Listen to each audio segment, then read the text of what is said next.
And we are live. Welcome back to another episode of Uncle Drunkle's Pure Kentucky Moonshine Shine Talking Shots with Boss Lady Shonda and Georgia Jeremy. Tonight we have a special guest with us. We have Master Distiller Jason Wade Harl Sr., and he is also a very talented still builder. He actually, on his episode, I think his episode was one of the more challenging ones where you had to build a still as well as run your liquor. So very cool. And we're looking forward to talking to you, Jason. Thank you for coming on, sir.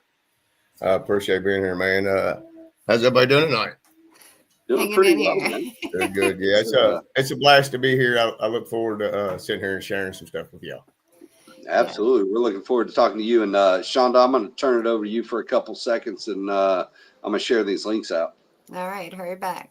So Jeremy had sent me a link because I did not see your episode. So I got to catch up really quick on it. And I thought it was really cool how Discovery had put out that clip. And I was like, oh, all up until if you won or not. And I was like, okay, they left a little cliffhanger there. Yeah, so actually there was two episodes. I was the Steel Build episode was the second episode. Oh, okay. Well, I'm going to have to go back and catch them both then. Because I was like, I know you had a personal story and you had said something about your brother. And did you guys make stills together? Is that? No, I wish we got to. No, we started running, he's 3 years younger than me. We started running probably when I was 19. And we run a little 5 gallon, run a little pure 100% copper steel for probably 15, 20 years. And he got sick in 2019 of cancer and passed February 1st. And was going to quit running all that, and I was like, I ain't going to do that. And I started running again. Well, he had already talked about wanting a bigger steel. Just happened, dude called me up, wanted a 20-gallon steel. So I went and bought a sheet of copper and made him a 20-gallon steel. And I took the rest, made another steel. I didn't like it, so I sold it and built another steel. So on. I've been doing that for 6 years now. I did get to look around and see some of the stills that you built, and I was like, wow, because I always try to make some kind of little video clip or some kind of to introduce you. And I was looking at the pictures. I was creeping on your page, and I was like, wow, look at those. The one, is that you standing next to the one that's really, really tall? I was like, yeah. What a masterpiece. I appreciate that. Yeah, I've come a long way since I first started building, and I've been blessed to be able to have some jobs to where guys want something I've never built before. And the tallest one we made, I'm standing on a table next to it, and my shop's 12'5" on the new side, and it's literally 3 inches from the top. We couldn't put the Landry valve in it because it was so tall, and it was a 100-gallon with a 20-gallon gin cap with 4 sight glasses, and it had a 4-foot bubble plate section in between that. That's, wow. That was probably my favorite build I've got to build. Did you get to see it run? No, I have not got to run it, but me and my wife took it to Portsmouth, Ohio at this brewery that was becoming a distillery, and we got to set it up. We actually helped design the place the still was going to sit, but no, I haven't got a chance to run it. Oh, that's awesome though. So your wife does a lot of it with you too? Oh, 100%. Yeah, everything I can't do, she does. I spend most of my time building. That's why it's so hard for me to do stuff like this all the time, because it's build first. And everything I can't do, she does. She does the shipping. She does customer service. Most of the time when you're talking to the business, you're not talking to me unless you're on the phone with me. Just because I've got to build. If you buy a steel, I've got to put that time towards you. That's your time. I've got to get your steel to you when you're expecting it. Yeah, it's time consuming too. So you need a partner. And a lot of people don't understand that I can take and build a 100-gallon as fast as I can, a 50-gallon or a 20-gallon. But once you start getting smaller, my 5 gallons take usually about 5 to 10 hours, depending on the what type you get. A 2 gallon, that's one of them smaller ones, takes just as much time. And small ones, once you get into that smaller, it's harder. It really is. Yeah. I got a protester down here. Duncan came in here. He's Oh yeah, I've got 2 Saint Bernards to my left. It's I'm hoping they stay calm. I've been gone all day, so he's a little. I want to be up my mom's ass, and then he hears people talking, so he's like, "Hey," he likes to make his little say hi. He's a So jerk. how'd you and your brother get started in moonshine, man? I mean, what kind of got you guys interested in it and got you going at it? Well, I met a dude named Jesse, and he was running off a pressure cooker, and I went to his place. He showed me how to run, and I brought it back to my brother, and we fell in love with it. It was awesome. And then a couple years later, the Moonshiner show come on, and he couldn't believe that they was on TV making moonshine and stuff. And that's when he started talking about always wanting to have a bigger still. How long ago was your episode? The first one. Go ahead. I'm not. I think it was. I filmed. So for me, I filmed the first one in 22, and then I filmed another one in 24, which it was season 3 and season 5, I believe. Yep. I gotta go back and look. Yeah, it's amazing how, for some reason, since COVID, time's been flying by, man.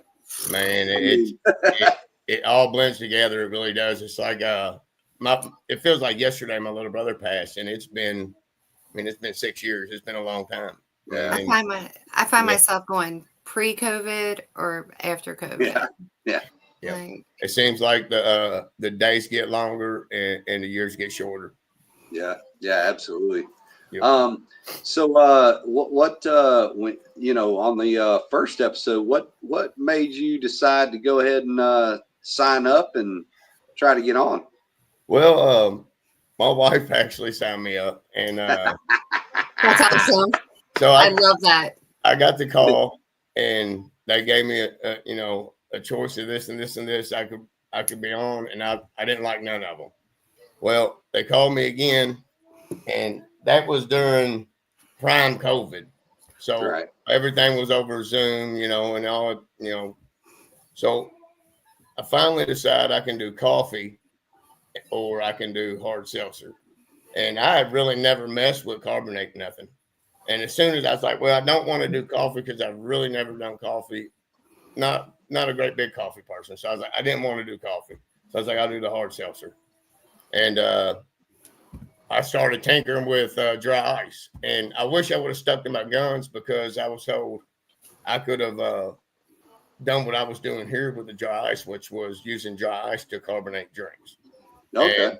And they told me I could do that on the show, and I didn't stick to my guns, and I ended up doing it the way they wanted to do it. I missed out steps and ended up second. Ah, man. Yeah. But I tell you what it did is McGill and Discovery Channel showed me in a light that, because they could have showed me in a totally different way. They showed me in a perfect light, and I tried to be on my P's and Q's because I was not really doing it to win and be master distiller. I wanted to get my name out there to help promote my business. Right. And that's exactly what happened. As soon as the episode aired, 13 Stills blew up, and it was absolutely awesome. And then I get the second call, which was funny for the second episode. I got that call 2 days before they started filming, so I had 2 days to prepare for that. That's awesome. Yeah. It's kind of, I've heard different people say they've only had like very limited time to get ready. And I've heard some people like, well, I had this, I was just waiting and waiting. I literally had both. The first episode when they called me, I had a couple months to get ready. I had a couple months, quite a few months. So I perfected my recipe I took down there. And I knew before I got down there what I was going to do. The second one, I had no clue. I was bumbling and rushing. And then what's really funny about the second episode is 2 days I'm down there filming. I come back to Louisville, I think 3 times during the filming of the episode to build other stills. You're like, I'll be back. Man, I did, and it sucked leaving because the experience with the people on them episodes is what is. It's what you take after the fact. Like, yeah, I had a purpose. I done that try to help my business, get my name out there a little more. But the people you meet on that episode and the community that you get brought into it's amazing. There's some amazing people you get to meet and hang out with, man. That first 22 days, I hung out with Jason Gades. Troy Hall's become my brother. Richard Landry was filming, and Josh was my special guest judge on the first episode. So we're all in a hotel for 22 days together. It was a blast, man. A bunch of moonshine, a bunch of beer, and a bunch of trouble. Yeah, absolutely. Gotta love it. So obviously you're well, actually I say obviously, I mean, it may be a different opinion for you, but your second go to me would be a little bit more challenging. Having to build the still plus run your liquor and all that. What was the biggest challenge you faced on that episode? Honestly, it was the sudden it's now. Because I not only had to prepare for the episode, which what I had to do is I could build up to a 20-gallon still. And I know how long a 20-gallon still takes. So I had to engineer, design, and get my parts ready and approved before I could get there and start filming. Plus, I was running a business, and we're not a great big business. So every day that I'm not working is a day that the business is shut down. Yeah. And that was what was really hard, other than the actual just preparing the steel parts to be ready when you get there, because we had to give our designs to Kevin Gordon, which was the judge on that episode. And I love Kevin. So I had to go over every piece and every part and had to make sure I had my parts there when I got there so I could build a steel. That was, and then I had 2 days. So I had 2 days to get so and I done a steel, a little 10-hour drum, 10-gallon pot, 2-gallon thumper, 10-gallon condenser. Yeah. That was the hardest, was actual preparation to get the steel stuff ready. Yeah, I was going to say, that's a lot to remember.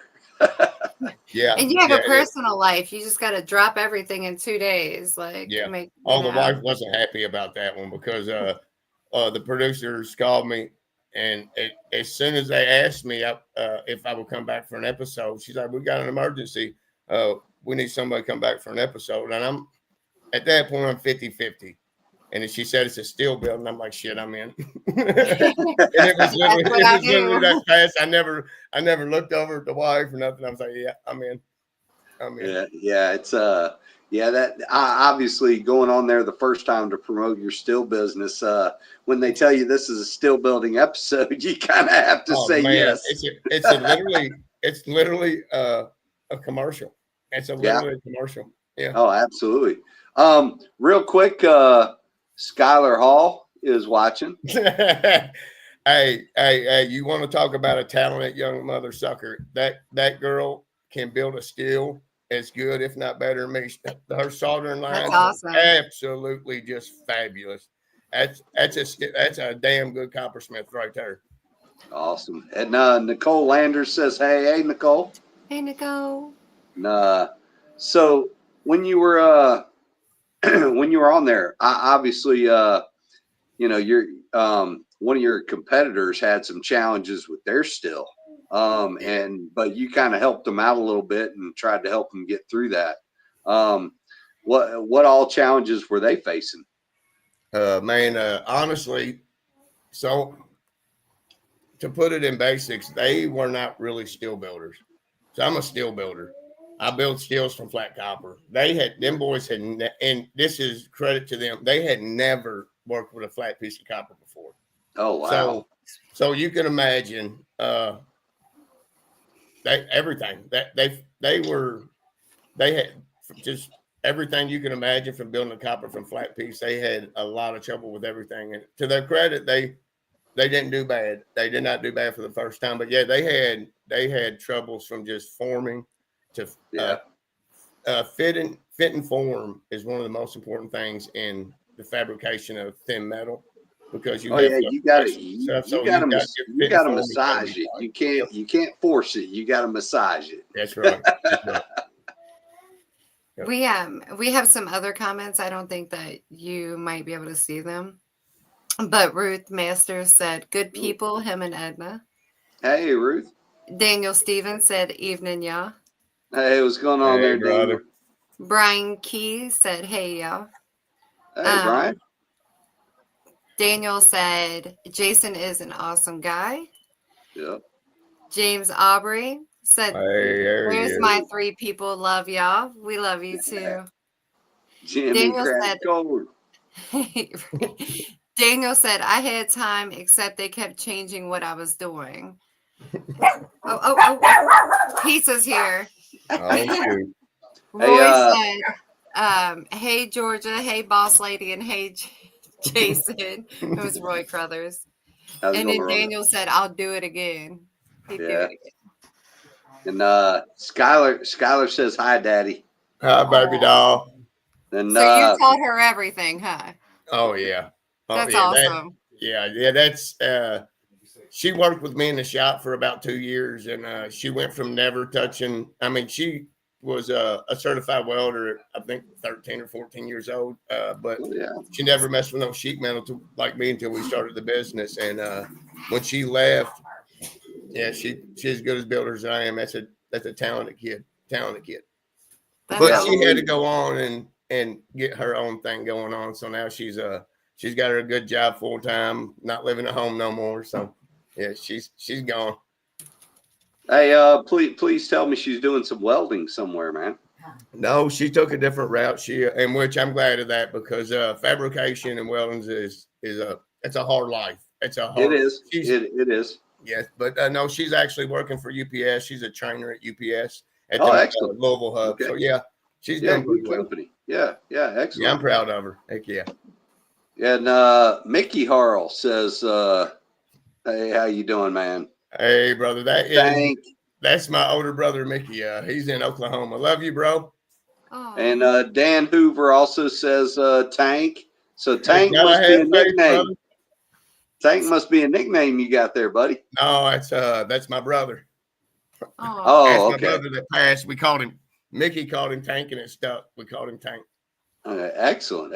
Yeah. And Blair McLemoyle. Hey, how's it going, Blair? Blair's from up in Canada. They come down to Beattyville a lot, and they've started coming to some other stuff. Nice. Heck yeah. Then Kara, hey Kara, how you doing? Kara. And then Kenny Taylor, hey, how's it going, brother? And Justin Meredith, hey, how's it going, buddy? What up, Justin? Yeah, It's that's a crazy good dude that there it too, shows me man. different comments. I'm like, Hey, and Mickey says, "Love you too, bro." oh. Yeah, but yeah, so yeah, as you know now, as you kind of started building up your business and everything, what are some of the challenges that you feel that some of the things that have been the most challenging running a still building business? Well, when I first got into it, just the bad in the industry where people were doing other people wrong and stuff, man, and we had to convince people that we were legit, and Right. it was just to earn our name, and we put our name out there, and we earned a good, respectful name in this industry, and we've got a lot of skills everywhere, and that's because we stand by what we do, and that was establishing that was the hardest part of it. Yep. I can see why. There's a lot of people out here that take people's money and don't produce what they say they'll do. Yeah, and that's something we've been really a stiffler on, is that no matter what, we stand by our product. We do what we say. We're going to do what we say, and that's all there is to it. I mean, when I first started building, there's a gentleman in Pennsylvania. His wife, both of them are coal miners, bought a 20-gallon. I built him a 20-gallon, but while I was building his 20-gallon, I built a twin to it, which was going to be my 20-gallon, which is now another buddy of mine still that's in West Point close to me. But so his steel gets damaged by UPS. And me and my buddy Matt, and the memory just popped up a couple of days ago. We took that 20-gallon of mine, the 20-gallon pot, and drove it to Pennsylvania to replace that pot that was damaged. And Oh, wow. man, and I've done that numerous times. I've delivered the first couple 200 or 300 steels. I delivered. I delivered it. I mean, either in my pickup truck, my car, or my old 47 pickup.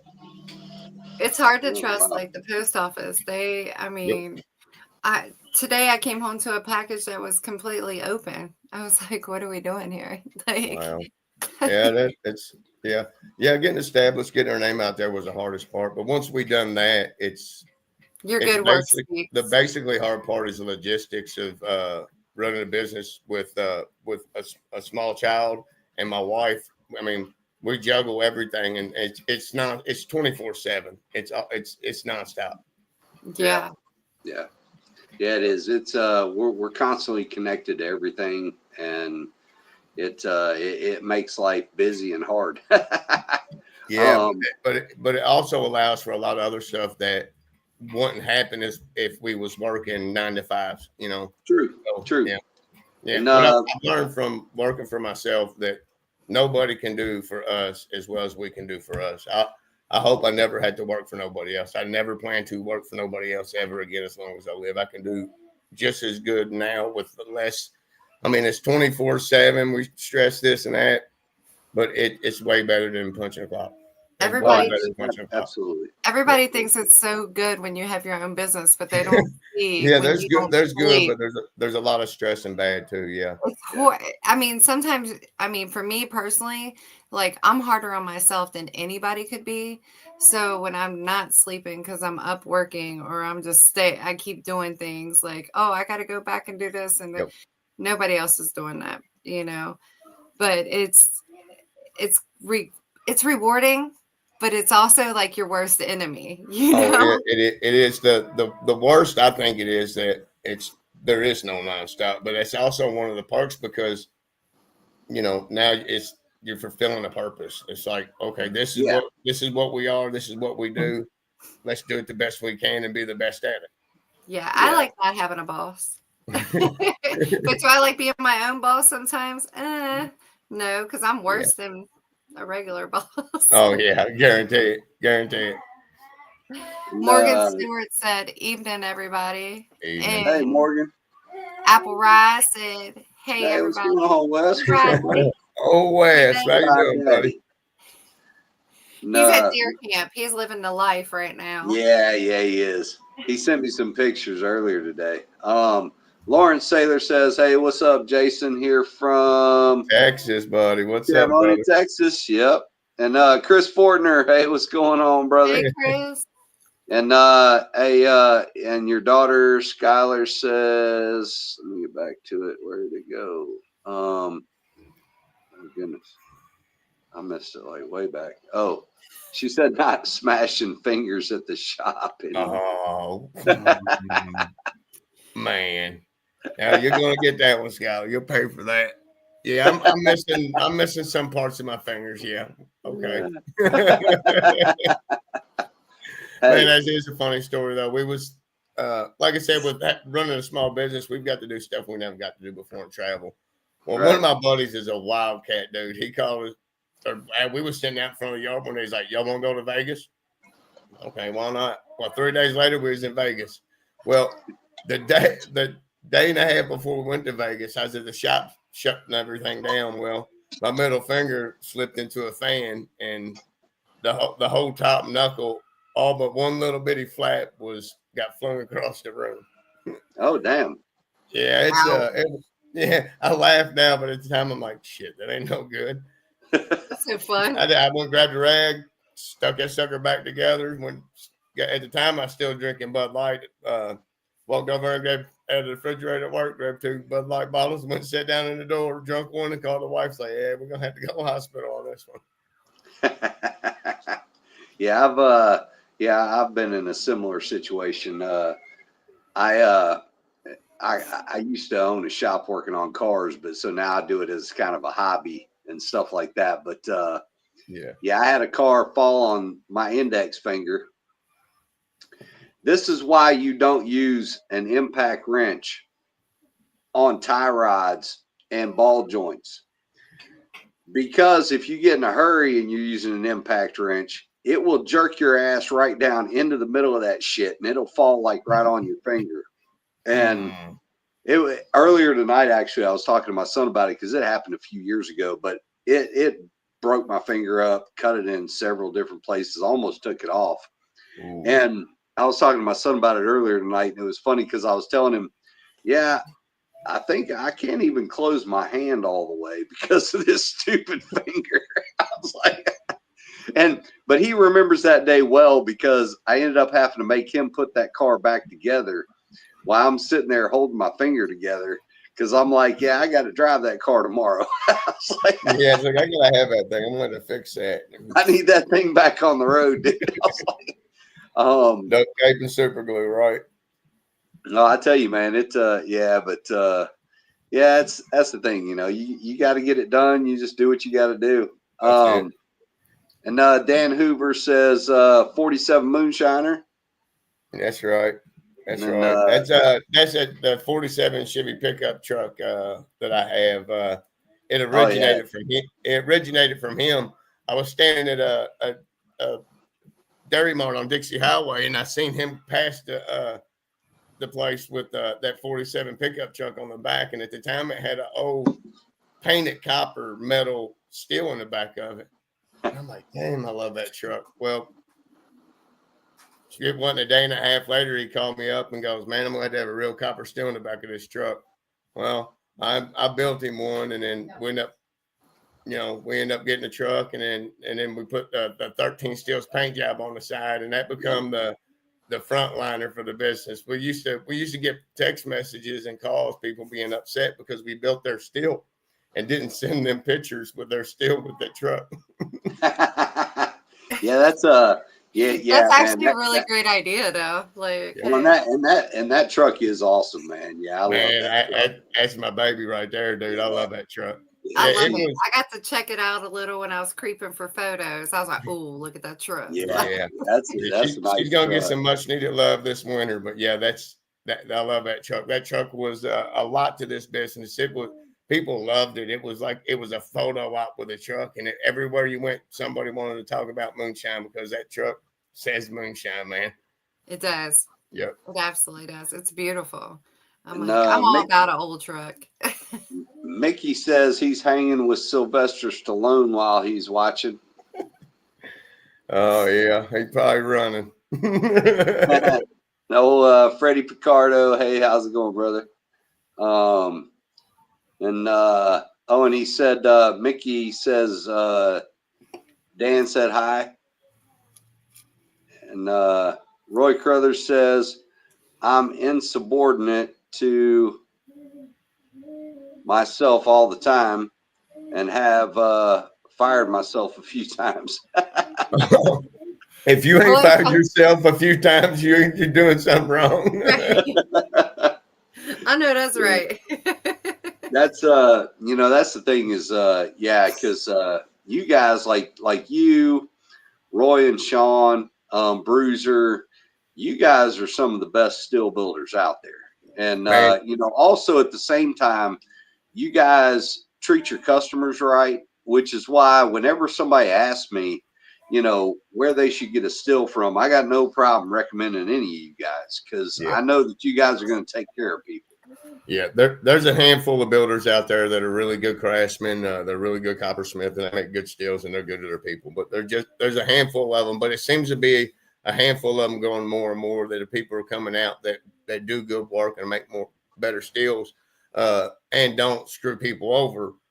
Just do research on it. You just have to look out and see if you pay attention for 5 minutes, you can see which ones are credible or not. Yeah, absolutely. So will you be doing more festivals, like setting up? And I don't know which ones we got coming up this year again, but usually we do the same ones every year. I fell in love at Watertown, Wisconsin. We was invited to go up there and be a special guest at a car show for the Watertown Festival, and that's a new one on our list. And I'm hoping to get to do that one again. But yeah, we usually do the same ones every year. But I do want to do Beattiesville. We ain't got to do Beattiesville yet. I want to do Beattiesville. That one, because you're in Louisville, so it's not far, Yeah. but Yeah. it's all. They also have a car show, and we got to Yeah. enjoy it and walk Yeah. around and talk to all the people. But Farm to Bottle as well, so they had a Yeah. really good turnout for their car show last year. Nice. Yeah, I haven't got to make it there either. Yep. But I would like to make it there too. Yep. Yep. But I should be in Maggie Valley as normal. And then there's a couple other ones I had to get with her and ask her which ones we got going, but usually the same ones every year. We try to make the rounds. Yeah, we're kind of the same way. I'm like telling my husband, like, I got this on the calendar. I got this on the calendar. Yeah, it's and Skylar says Frankenfinger. Frankenfinger. Your kids arrest you. Your kids arrest you more than anybody. Right. Especially when she's a smart ass like you, and it's like, damn it. Yeah, exactly. And Frayed Knot says, hey, brothers and sisters. Hey, what's going on, Frayed? Congrats on the engagement. I seen it. Yeah, absolutely. And Kenny Parker. Hey, what's going on, Kenny? Hey, KP. I see Dan said, hey there. Finally get a chance to check y'all out on live again. Hey, Shiner Dan. Hey, what's going on, Dan?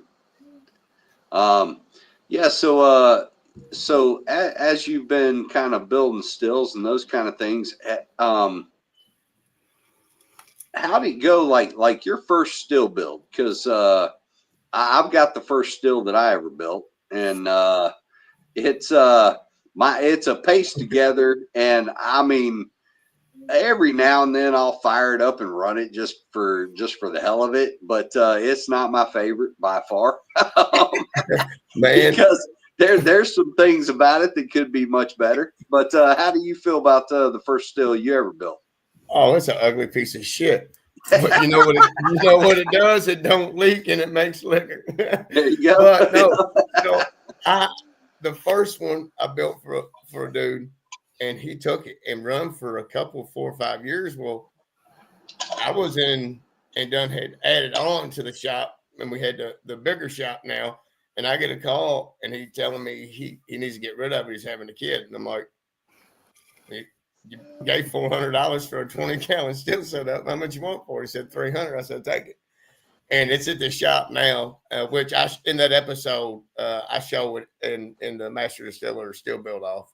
But I haven't got to run it since I got it. But yeah, I'm glad to have that ugly Betty back, man. I'm glad to have it back.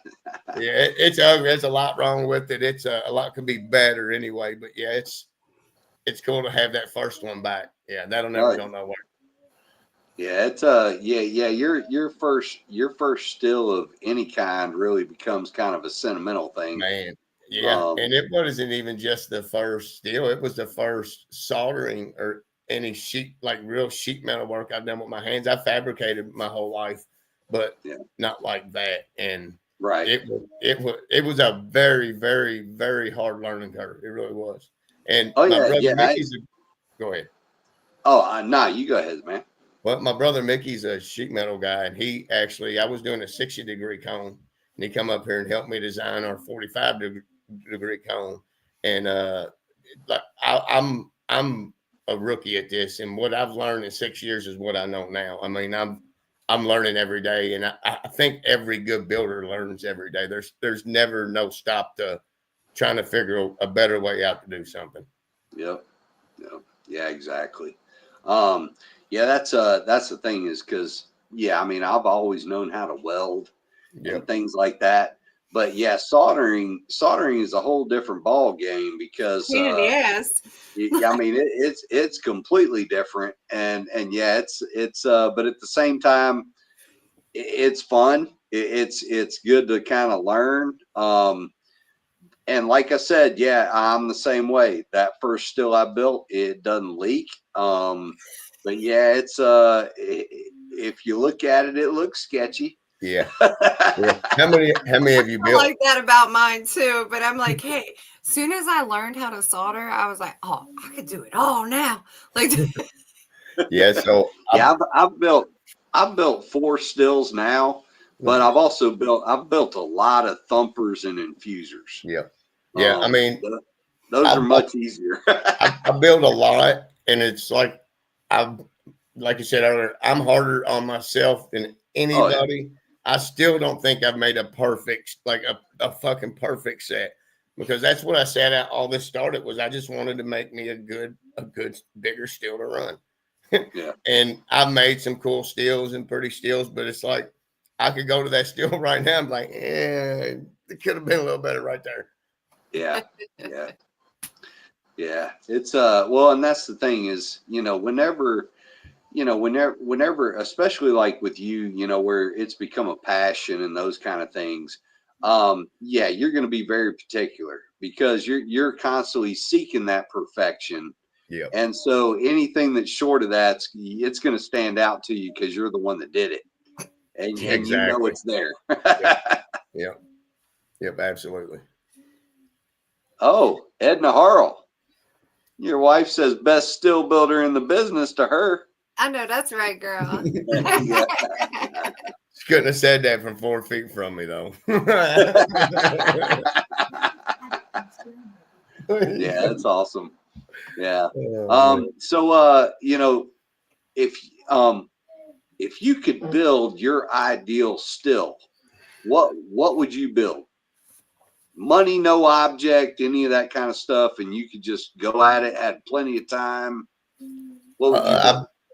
I built a 150, 10-gallon gin cap lid, and then for a thumper I do 2 10-gallons, and then I do probably a 50-gallon condenser, 1-inch line all the way through.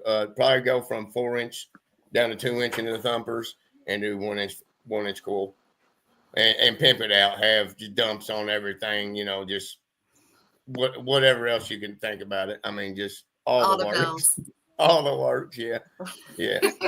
Very cool. But I'll be honest, what I would like to do is, it was mine, I would have no stainless ferrules on it. I would do all copper ferrules. But when I first started doing the stills, that's what I was using was copper ferrules because I didn't know how to solder stainless to copper yet. So okay, yeah, if I'd done mine, I would have all copper ferrules on it just because. Yeah. If you now speaking of that, for anybody out there that doesn't know, anybody, because stainless to copper is totally different. For anybody out there that doesn't know, what would you recommend to them for their first time soldering stainless to copper? Look into the flux. It's all about the flux. You go get ruby and these other stuff. It's all about the flux, which the flux is the chemical compound that's going to allow the solder to stick to the stainless. So just look into the flux, and then the rest of it you're going to have to learn on your own, just like learning the solder copper to copper. It's hands on, like painting or anything else. You're going to get better at it as you do it. And just try it and keep trying. It's going to come around because once you get the chemical to do, the chemical's going to do the work. The rest of it is just soldering. Right. Yep.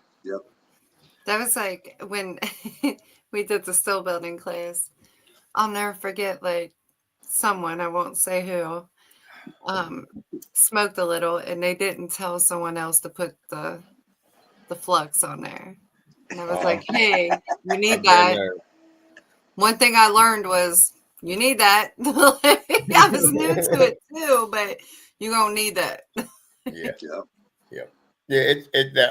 The stainless it's all in the flux. And then, like I said, you're welding different metals of this. You're going to have to learn, how to do it. But the flux is what allows it to happen. So with the flux, everything else is just a learning curve.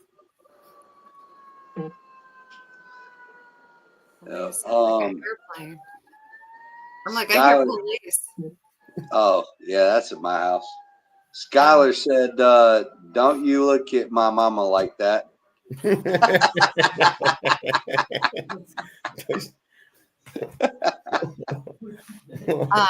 Chris Palin said, is that how you say his last name? Yeah. He said, hello, all you shine folks. Hey, what's going on, Chris? And then Kenny Hot Rod. It said Moonshiner Kenny Hot Rod is in the house. What's good, y'all? Shine on, people. Oh, yeah. Support your local moonshiner. Yeah. And then Jamie said, hi, y'all. Hey, Jamie. Hey, Jamie. And then Kenny said, my advice would be to use all copper. Yeah. Copper is king. Copper is the best way to go. What are you over there drinking on, Jason? So I've got Coors Light, but I've got a jug that I got from Dwayne Mullins. Hit his apple caramel, and it's pretty damn good. It's pretty I was damn gonna good. say, I was wondering if it was some kind of apple. Yeah, it's apple caramel, and it is Dwayne. A couple of years back, never run no shine, and got a still from me. Next thing you know, he's 3 stills deep and makes some of the best liquor I've had. It's some damn good stuff. He's a good shiner. It looks like a good jar. Oh, it's good. Everything he makes is good. I'm a big caramel fan. So I like caramel and apple. So I'm like, hey, that looks really good to me. Yeah, that's a good mix. Yeah, it's absolutely great. He makes some good liquor. Nice. Outstanding. Mark Morgan said, who they coming for, Jeremy?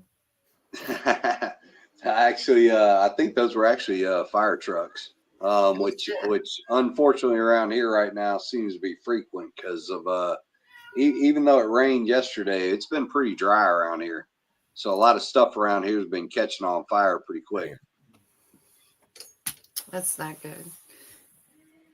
What are you that's like Jimbo Bray's neighbor, because they live just across the Alabama line from me, and Jimbo Bray's neighbor, I think their whole house burnt down. Damn. Oh man. No, we just had one happen here too. Yeah, it's been pretty dry, which is surprising because it was such a freaking wet ass summer. Yeah, right. It does nothing but rain this year. What do you mean? That's what it seemed like. It's a year of rain. It's still raining here. This is the wettest year we've ever had, and it's rained for the last 5 days. I'm not too far from you. I'm in Cincinnati. So so you probably got some of this too then. It's nonstop wet. And my neighbor is constantly cutting his grass. I'm like, how? Like, if you don't turn that damn lawnmower off when I'm trying to sleep. I'm convinced that man does not like his wife and he just stays outside 20 hours a day. Probably not a bad idea if you don't got a wife you like. There you go. Yeah, that's right. Keep it busy. Keep cutting the damn grass. Out of sight, out of mind. Yeah. And do you guys remember them old headphones, like the big gray ones? Like there's no music. It might have had an AM FM in it, but the big he wears them, so he can't hear that fucking lawnmower. I'm like, I'm in here trying to sleep. I'm like, I hear him. I'm gonna just get his earmuffs. I'm gonna ask him one day. I can't wait for it to snow because then I'm like, now what? You can't cut your grass. Yeah, exactly. Every single day. So Jason, when do you have any idea? Like, are they gonna do a jar release on you? No. I lost the first episode, and then I lost the second episode. Which the second episode, the prize was you get the still you built. Yeah. Oh, okay. Yeah. I'll go home and build it. It's okay. I'll have that still one day. I promise you that. I promise you right now. You can cut this, record this. I can promise you I'll have that still one day. There you go. Well, I look forward to watching that. Well, the thing is, I don't know if I will go back again. Only way I will go back again, it will be for a jar release. Right. I mean, I don't mind the still build episode, but that was stressful. That's a lot of work. That's a lot of work to pull off in a short period of time, man. And what's really, really crazy about it is that TV Magic, it was 8 hours I had to build that still. The still was built in 4. And going from back and forth because I couldn't just leave the business and go and stay for 12 or 15 or 20 days, however long as it up being, and let customers not get their stuff and bills not get paid. So it was if I go down there, I have to come back and build this still. Then I can go back. Then I had to come back and build this still, and that's what I did. And it was just even if I could go down there and stay during the build, I don't think I would do a still build. I don't think I want to do another full still build episode. I didn't even know I guess I've never just watched one of those episodes. I'd never seen that. That's been the only one. Is Yeah, that's it? the only Okay. one. It's honestly so hard because there's probably 5 or 6 Right back. good steel builders. There probably ain't 3 or 4 of them who really run liquor and that are interested in doing that show. Yeah. Yep. And now, there's a lot of gossip if they're going to keep doing it, if they're not, if it's canceled. And I think they're very far behind because there's a few people that we know that their episodes haven't aired. So yeah, I hate knowing, and I hate being on this side of it because first off, I'm a fan. I love the show. I love it. I think it could be even better than what they're doing if they made it more competition-y.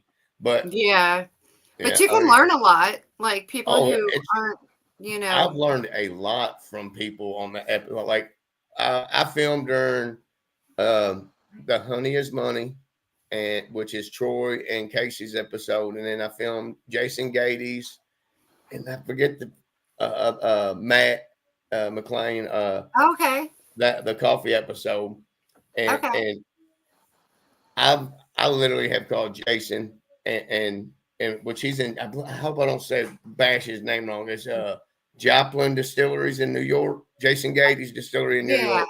So I've called him for stuff and asked him stuff about how to do coffee, and I've called Troy how to do honey, and it's getting to meet the people and the information. It's it's a weird situation where you get this group of people and you can pull back their information. It's a night of noises, isn't it? Yeah. I can't believe my dogs ain't through a fit yet. Well, mine keeps coming in here checking on me because he's like, "You've been gone," because we went. So we're not far from Big Easy. We're about an hour from him. So my husband and him had some things to handle today, and I rode up with him, and then we had to get back and had a birthday party. But my dog's like, "Bitch, where have you been?" Like, Benny McClure. I love Big Easy. I didn't get to know him until this past year to really actually sit down and get to know him. I love him. He's a cool cat. He is great people. Him and his wife are amazing. I love them. Benny McClure says, "Hey, everyone." Kenny says, "Cincinnati, go Buckeyes." Oh, wait. Hopefully the Bengals don't lose too bad tomorrow. Chris said it's pronounced pollen, but you did good, boss. Thank you. My hillbilly ass, you get what you get, Yeah, I can tell you right now, I ain't gonna say half of shit right. That's me. I'm like, you know what? Half the time they love to tease me because they got their own way to say my name. Jeremy loves to tell people to say my name. I got second grade education, Kentucky hillbilly mouth. I'm sorry. That's right, old Shawanda over there. That's right. He's a dick for that. But it's funny because, like, I bounced around from here to Kentucky growing up, so it's so funny because, like, I tell other people it's Sean, like it's country and hillbillies it gets. What'd you say, Shamanda? That part. Yeah, that's what I said. That's good. That's what I said. That's good. Hey, so Jason, on either one of your episodes, if you had anything to do differently, what would you do? Smart ass. She said purge the tank. And you had to go back and watch, Shonda. You had to go back and watch the first episode to understand that. But no, I will. No, honestly, I don't think I would do nothing different. I could see stuff I could do different to win, but winning and changing your character. Yeah. I don't want to change myself for a W. But I will tell you, I went back both times for a reason. The first time I went to promote my business and get my name out there. So I want to show myself in a good light. I want to be respectful and be nice in this. The second time I went back, it was for me to have fun and just go build a still. Yep. And yeah, it was hard and stressful, but that's what I did it for. I did it for me. It ended up being better for my business in the first episode. Hi. Hey, how's it going, brother? I like Wally too. I see Oh, Wally. he was Wally. Yeah. But no, I don't think I would do nothing different. I don't think I would change a thing just because the experience is so God opened the door. I went through it and I'm on the path and I'm sticking to the path and I wouldn't change a thing. But there is things I could have done different to win. And if you ask me that, what I would do different is, as my wife says, purge the tank again. But I will go in there with a win attitude and get them down, put your foot on, and keep them down. I mean, just do like I had the part that girl needed in the first episode in my thing, and in my heart, I looked at it, I just can't stand there with it, knowing I'm gonna win by all I held apart. Yeah. Right. So with me, no, I wouldn't go back and do that. But if it was, if I could do something different to win? The first episode would have been that. The second episode, so we're standing there, and my still's done. Their stills went through the still test, and I'm standing there, and the producer's like, "We're gonna do this," and then they're gonna tell me to leave because my still's done. Theirs not. So they do their little bit, and then the one you see on TV is me going, "I'd like to stick around and help." Well, that wasn't what the first come out of my mouth. What happened was I was standing there and they went through their thing. Jason, your still's good. I said, "Good luck, guys." And I walked out and I left. Walked out. As I walked out, the producer come to me and said, "Would you mind coming back in and helping Justin?" So we went back in and reshot it, and that's the one you see. I wouldn't go back and change it, but if you're asking me that, what I would do to win, I would have went back and had a beer and waited for him to fuck up. Right. But that's the thing, that's where you have true character, because you're wanting to win off of legitimately I won. Oh yeah. Versus I won off of technicality. Yeah, I mean, a W is a W, I get it, but to look myself in the mirror knowing if I'm gonna beat Michael Jordan, I don't want to have to beat him with both his legs broke. Yep. Yeah. You don't want to wonder. Mickey said same thing. Purge. I'm definitely going back to watch that tonight. What season was that? 3? See, is Hard Seltzer season 3. Okay. Yeah, see, I would struggle with that because I don't like seltzers at all. Like, so you'll love it. So Ryan, Chip, and Lauren, they both worked in distilleries or breweries, or just they made hard seltzers. So never run copper pots before. Wow. And Lauren even thanked me for helping her, and I did. I didn't help her. I did what she did for me, because they didn't show what she did for me. They just showed what I did for her. Man, she taught me how to do an OEO for my lemonade, and she taught me all kinds of shit. It went back and forth. We was there for each other. We was family. But yeah, it was more like when they showed me helping her, everybody thinks, "Oh, well, I went in and I just, I helped you. Now you beat me." No, she did as much for me as I did for her. And that's no bullshit. And that's awesome, because, I mean, you just never know what you're going to learn from someone. And in her distillery she's working at now, there's a 20-gallon 13 still sitting in there that she runs. So that's awesome. There you go. Yeah. That's right. That's right. Yeah, it's that's the thing is they shoot a whole lot of footage to come up with very little. The other thing is for your stuff, how did it feel? Did they tell you ahead of time, or did you find out last minute that you had to wear the same thing every day? No. So when there's a couple stages you go through to get through.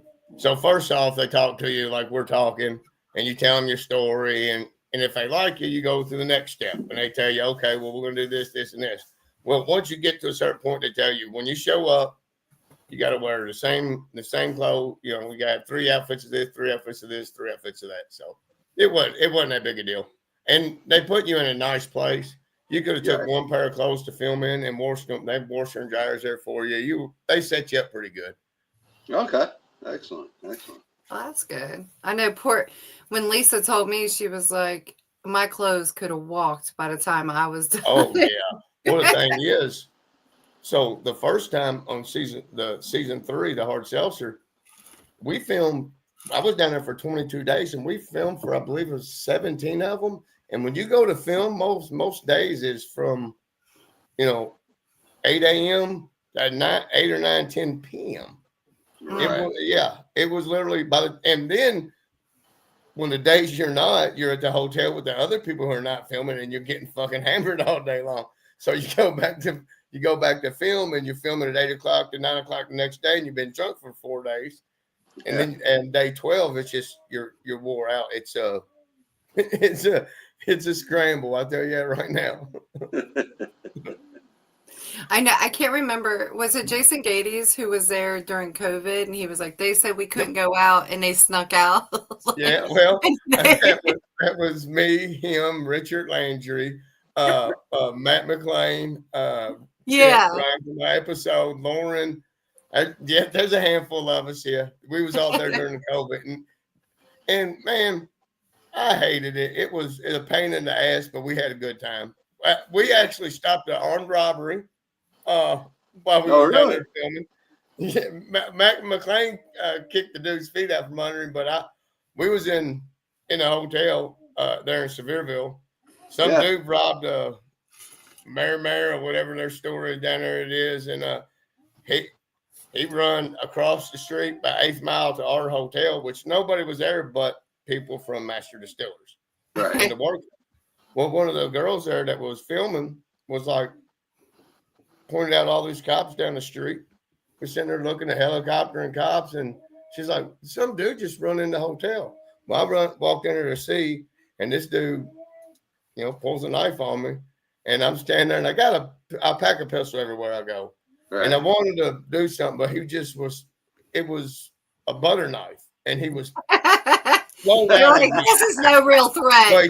Well, he turns around and he runs out the back door. Well, Matt McLean sees that and runs towards the door as I'm running behind the guy. Well, Matt done rugby.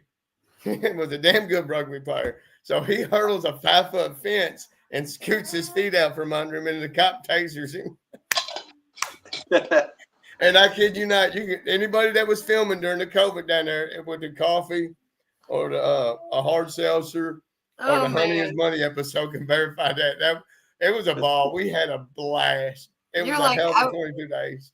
You need a GoPro strapped to you. I told the producer McGill, actually during my last interview before I was leaving the first episode, I said, "Y'all are messing up." He said, "What do you mean?" I was like, "You need to go 24 hours with this like you do the real world and put cameras up at the hotel and watch what the hell goes down." Yeah, that's where the real. Exactly. Oh, yeah, exactly. There you go. They would have caught the moonshiners, crime fighters, out there. I would have been laughing so damn hard. You got a bunch of people drinking, and this guy run in with a butter knife, and you're like, "Oh man!" What's crazy is there's 25 or 30 people out around the fire pit outside every night. That's all we did. We hung around the fire pit and drunk. And we're standing at the fire pit, and this girl said, "That dude running there." Well, me and Craig, a camera guy or sound guy on the crew, walk in there, and this guy's he's like, "Hey, come here." But he's got a butter knife in his hand. I'm like, "Man, this dude's gonna stab me with a butter knife." I'm pissed off. You'll be real pissed. I might have to beat his ass. Butter knife, man. Yeah, but he was whacked out on something. But yeah, he robbed the convenience store right down the road and then run over to our hotel. Oh, that's funny. That's funny. It's Tennessee shit. Well, only in Tennessee, right? It's that Tennessee only shit. in Tennessee. Them Tennessee folks. Got a little theory. Oh, well, that's why that was getting ready to come out of my mouth. Yeah, well, and for some reason you get a bunch of moonshiners together. There's always something weird that happens. I mean, you got people You got people that just roam off the streets and just come up in the middle of a parking lot, holding out their hand with shrooms in them, freaking That was talking North about, Carolina. talking about hillbilly heroin. And when we were at Hillbilly Jam, we were there in the parking lot of the Comfort Inn, and this guy just comes out of nowhere, and he's up in there, and he's talking about hillbilly heroin, all this stuff, and I mean, we're like Michael Lee. He goes, the funniest part was, I want to take a picture of y'all. And we were like, where are you going to get a camera? He doesn't have a phone. He don't have electric, running water or nothing. He don't have running water. He don't have electricity. He don't have nothing. He's a mountain man. And he's like, I want to take a picture with y'all. I'll be right back. He goes to get his nephew to take a picture on his phone because he wants a photo. I met a dude out of the mountains this year at Hillbilly Jam. Me and my wife, we're standing at our booth. Dude walks up, and Phil, Billy, and them. Big Easy was not at their booth, which we were right across from them. Yeah, they were right across from you. The young boys were there, young guys there, and they're just hanging out. They're not there for that. But this old boy come down from the mountains. He's over there trying to talk to these young guys, and they couldn't understand him. So he comes over and talks to me and my wife. And I ain't gonna try to do the imitation, but this old boy come out there, and he had that old mama, and Michael Lee. I'm telling you, it might have been Michael Lee. His thing was like, I was up in the hills, and I'm watching with my binoculars. He said, I see y'all down here. He said, I make tomato wine, and I want to see if I can make some tomato moonshine and tomato wine. And I'm sitting there talking to this guy. This dude's finger was nubbed off, but it was nubbed off right here, and about a half inch of his bone from the knuckle above was still there. And I'm trying to be polite and talk to this old hillbilly, and my eye kept wandering like, oh my God, what the hell's going on? You can't help but to look at that. Oh shit! So James Aubrey said, I'm back. Hey, Mama B's in the building. She said, hey, Mama B. She said that blonde girl is fine as wine, baby. I think you are too, sugar. And then Moonshiner Red said, hey y'all. Hey Red. Hey, what's going on, Red? And then Mama B said, got my shirt on, baby. I know that's right. Oh my goodness! Don't be shaking that beer can at her. She gonna hit you with that beer can. I see you. He's like, don't give me another one. They're calling me out. I was trying to be incognito. Damn it! I see it all. You're making me have to leave the podcast. Your fault. Yeah, Edna's over there going, I'll be damned. Hey, I know that's right. Miss Red said, I've had tomato shine. He said, I'm drinking with Christy. I love the shirt. Oh, I love the shirt. I love the shirt. I wasn't, look, because I couldn't see it. Look, so. Oh, I don't know what it means. I don't talk bad about people. I just. It's not the truth, you know. I like that one. I made that. Oh, look on the back. Let's see. Can we get the back going? Keep going. Stand up a little. I like Stand it. up a little. I like it. Yeah. Yeah, we're gonna get you to. Hell yeah. Act like you used to in that. That's true. You know how to bend it over. He says he's gonna sue us over that shirt. Have at it, buddy. Have at it. That's why I do my best to shut the fuck up and I learned during all the if you stoop to another motherfucker's level, you got no way out. So man, I won't say nothing bad about anybody. If I'm gonna say something about a fucking leprechaun, he can build fucking good copper shit. That's all I can say. I can't say nothing. I just can't. I'm not that person. I don't like that. I hate that because I've seen it. I know. I just can't. He tried to rip me off. And he's mad now because I told the truth. After he went and tried to attack Ride Daddy. And yeah, that kind of started that really set the whole thing off. I was pissed off about that one, man. Man, the thing is, if you look, just like we were talking about reputable steel builders. Right. Don't buy nothing from me. Go look. Do research. It takes 5 minutes.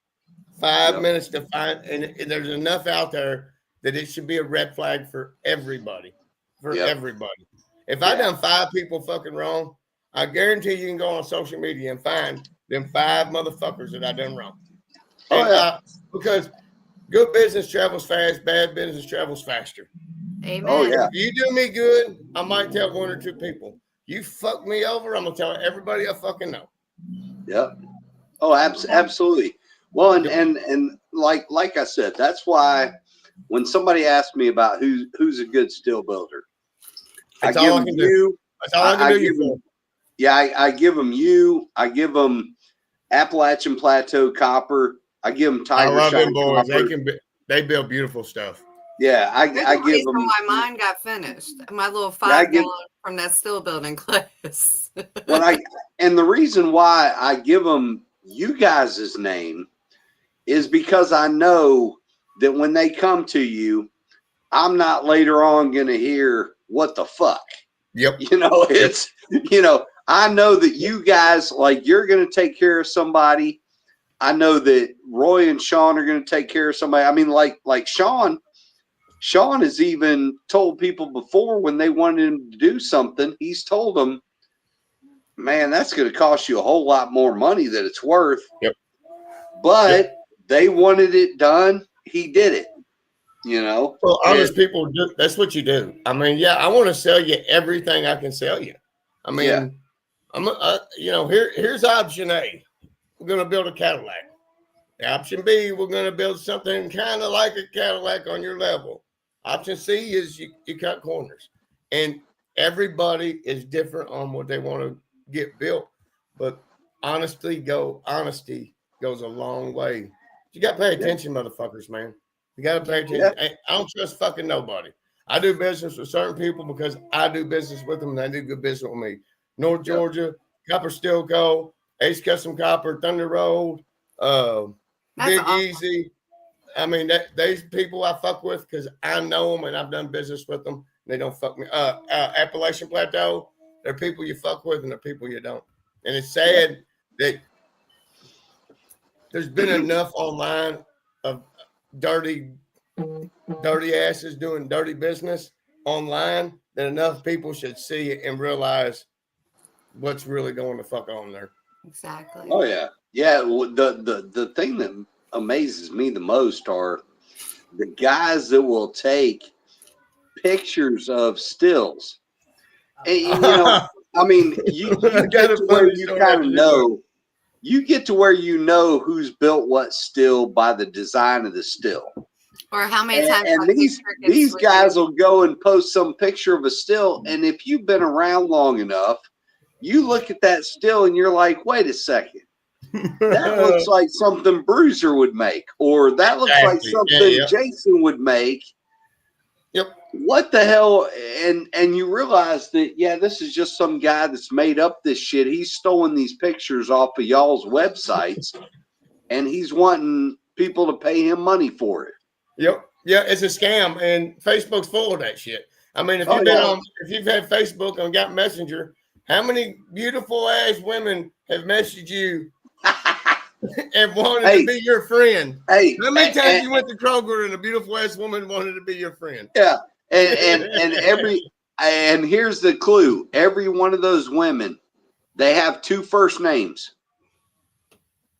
If they got 2 first names, there's something going on right there. You gotta be careful with that shit. There's scams everywhere, and there's scams everywhere. They'll get you. So go ahead.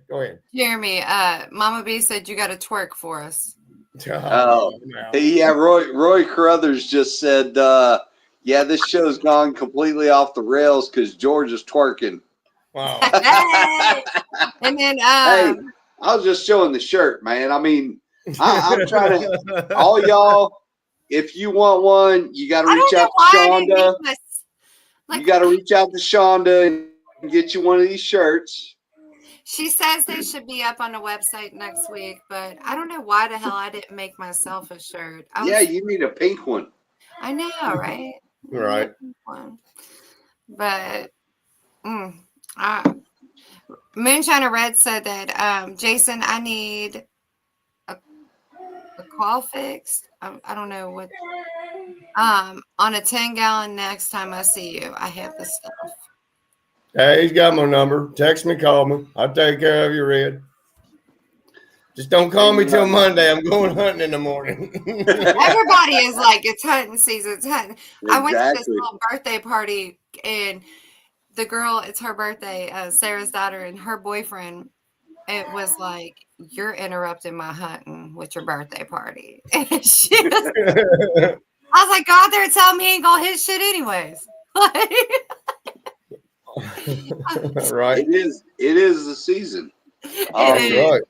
Well, it's their season in Kentucky from first week of September to about the last middle week of February-ish. Well, damn, I bow hunt. I mainly bow hunt, and I bow hunt I haven't done it in a couple years because I'm busy with the business. This year, every weekend I'm going to the woods and hanging 20 feet in a tree. Well, yeah, I love it.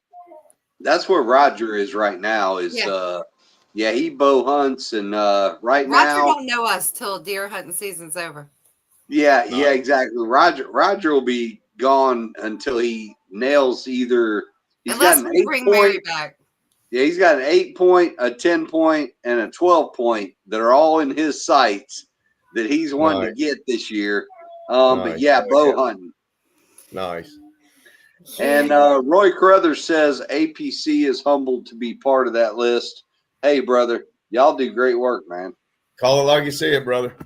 You know what I love is that you guys all do. I mean, you have your own styles, but you guys all do pretty much the same thing, and you're so supportive of each other. Well, the thing is, and I love that. Andrew's the first one we'll talk about from North Georgia. He's the one that turned me on how to do stainless to copper. And the first time I was in Maggie Valley, we talked. He knew who we was and what we was doing, and he had recommended us. And people couldn't afford his steel at the time. He'd send them to us, and they're good people. Well, he come to Maggie Valley and set up and come over at the end of the day when everybody's gone and went over my steel with me and told me what he would change. And Appalachian Plateau, I said that we all sit out there in Maggie Valley this year for about an hour, and it wasn't, it was what we were doing different, or how, I'm doing this, you're doing this, how you doing this, right. And it makes everybody better. Information through the group makes the group stronger. Yeah, somebody might be doing better on, or doing something better, but if you can't fucking learn from them, you're fucking up. I mean, and Wayne Ozarks, that's a bad dude. Yeah, he makes good stuff too. Bad dude. Yeah. I mean, like he's making tools and stuff for a lot of the builders. Yep. And showing them what he's doing and how he's doing it and making them the tools to do it. That's awesome. That's what it's about. No, fuck. That's what it's about, though, is that because if you can better me and then all of a sudden I learned something to do better. Now you're going to see it. You're going to take it. You're going to adjust, just like mashes and building liquor. The information makes everybody better. Oh, yeah. Well, and everybody has that thing that they end up falling into that they either have more of a passion about or they're just better at. Yeah. And so, like for example, I always tell people, hey, if you're wanting something crazy creative, you might want to call Appalachian Plateau Copper, because Sean and Roy will play with some stuff and they'll come up with some weird shit for you. Yep. Things like that. You, for example, I mean, you've got, stills that are excellent quality and at a great price. Maybe somebody goes to Tiger Shine Copper because they're wanting a super huge still, and they want it to be super tough, and it'll handle some abuse. Yep. You know, I've seen that picture. Yeah. everybody has something different that their specialty is. Well, that and the fact that you can help each other out. Yeah, that and the fact that, you know, price difference in location, or I've got guys who call me from New York, like I want to pick it up, but I can't get there. Yep. Turn them on to this person or this person. It's they're like North Georgia, Andrew and Jeff Warnicky. I hope that's how you say that boy's last name, because I can never get nothing right. But they've led the way for me. Like I've seen how they run their business. I see how they do in the community, and their words to me, in the first conversation we had in person, was there's enough for everybody. There's enough to go around. And there is. You ain't gotta be greedy. You're gonna get what you put in. So where did you come up with the name for 13 Stills? Everything is 13. Everything. So that's my roulette number. I put $1,000 before we get into 13. I put $1,000 black the first time we went to Vegas on Black 13. Pulled it off table, dude rolled it. Black 13. Dude told me there's a $64,000 chicken out. But 13 is everything. It all started with my dad. He's born in New Albany, Indiana, on 13th Street. 13 letters in his name. Born on the 13th. I got 13 letters in my name. I was married on the 13th. My kids are 13 years and 13 days apart. Oh, wow. That's your number for real. It's always been 13. So I start this business. And as I'm starting this business, I meet my brother's best friends that passed, Tracy's friends, the Humps. Tracy called everybody Humps. Hump! But I met these guys, and I'm building this business. So everything's 13. Jared's number's 13. His dad's number had 13 in it. Everything's 13. So I start 13 Stills. I love that. I have a buddy, Daniel Hoover. He was on here earlier. He's talking about the moonshine truck. So I rent this building from him. And we signed a lease and all that. And I didn't know the address. The address is 13,000 Dixie Highway. Everything's 13. Wow. Everything's always been 13. Yeah. Wow. It's crazy. I went to Vegas, and I had, been, but I'm not a big gambler, but my husband, he's a sports gambler. There's been, Jason, there's been times where I've sat there and waited on Drew for like 20 fucking minutes for him sitting there going, fuck yeah, I'm winning. And then to find out I've waited fucking 20 minutes for him to win $12. It's like, most of the time it's a little higher. Yeah. But listen, I woke up one time and my guy was in here betting. It was 3:00 in the morning. He's betting on Korean baseball. And I'm like, what the fuck? Like, how do you even know what they're saying? He's like, I don't, but I know Google. And I'm like, you know what? Fuck you. Go to bed. But before we got together, one of the first trips I took to Vegas. I'm sorry. I hate to point out people's problems, but that man may have a problem. Might have a problem. But I'm thinking, where the hell can I bet on Korean baseball at? I mean, online, on your app. You got to get the FanDuel. I don't gamble. I come from nothing. I'm the type of person that if I lost $50, I'd be pissed off. Yeah, man. I count my pennies, man. And I'm unlucky. I'm unlucky in that way of gambling. We can walk in this, go to a casino or somewhere, and we'll take $20, $100 a piece. I put my money in the machine and go click, click, click, click. I'm broke. That one, I'll go in there and go, I like that party machine, hit a button and win $2,000. So I'm not gambling. I'm out. That's how we are in Vegas. Like, especially every time I hit something, like we went there one time, we took $200 out of our account the whole time because I was just hitting buttons like, I'm winning. And of course you don't got to pay for drinks. So Well, see, the first time we went, it was during COVID, right after I had just filmed. And there's nobody in Vegas.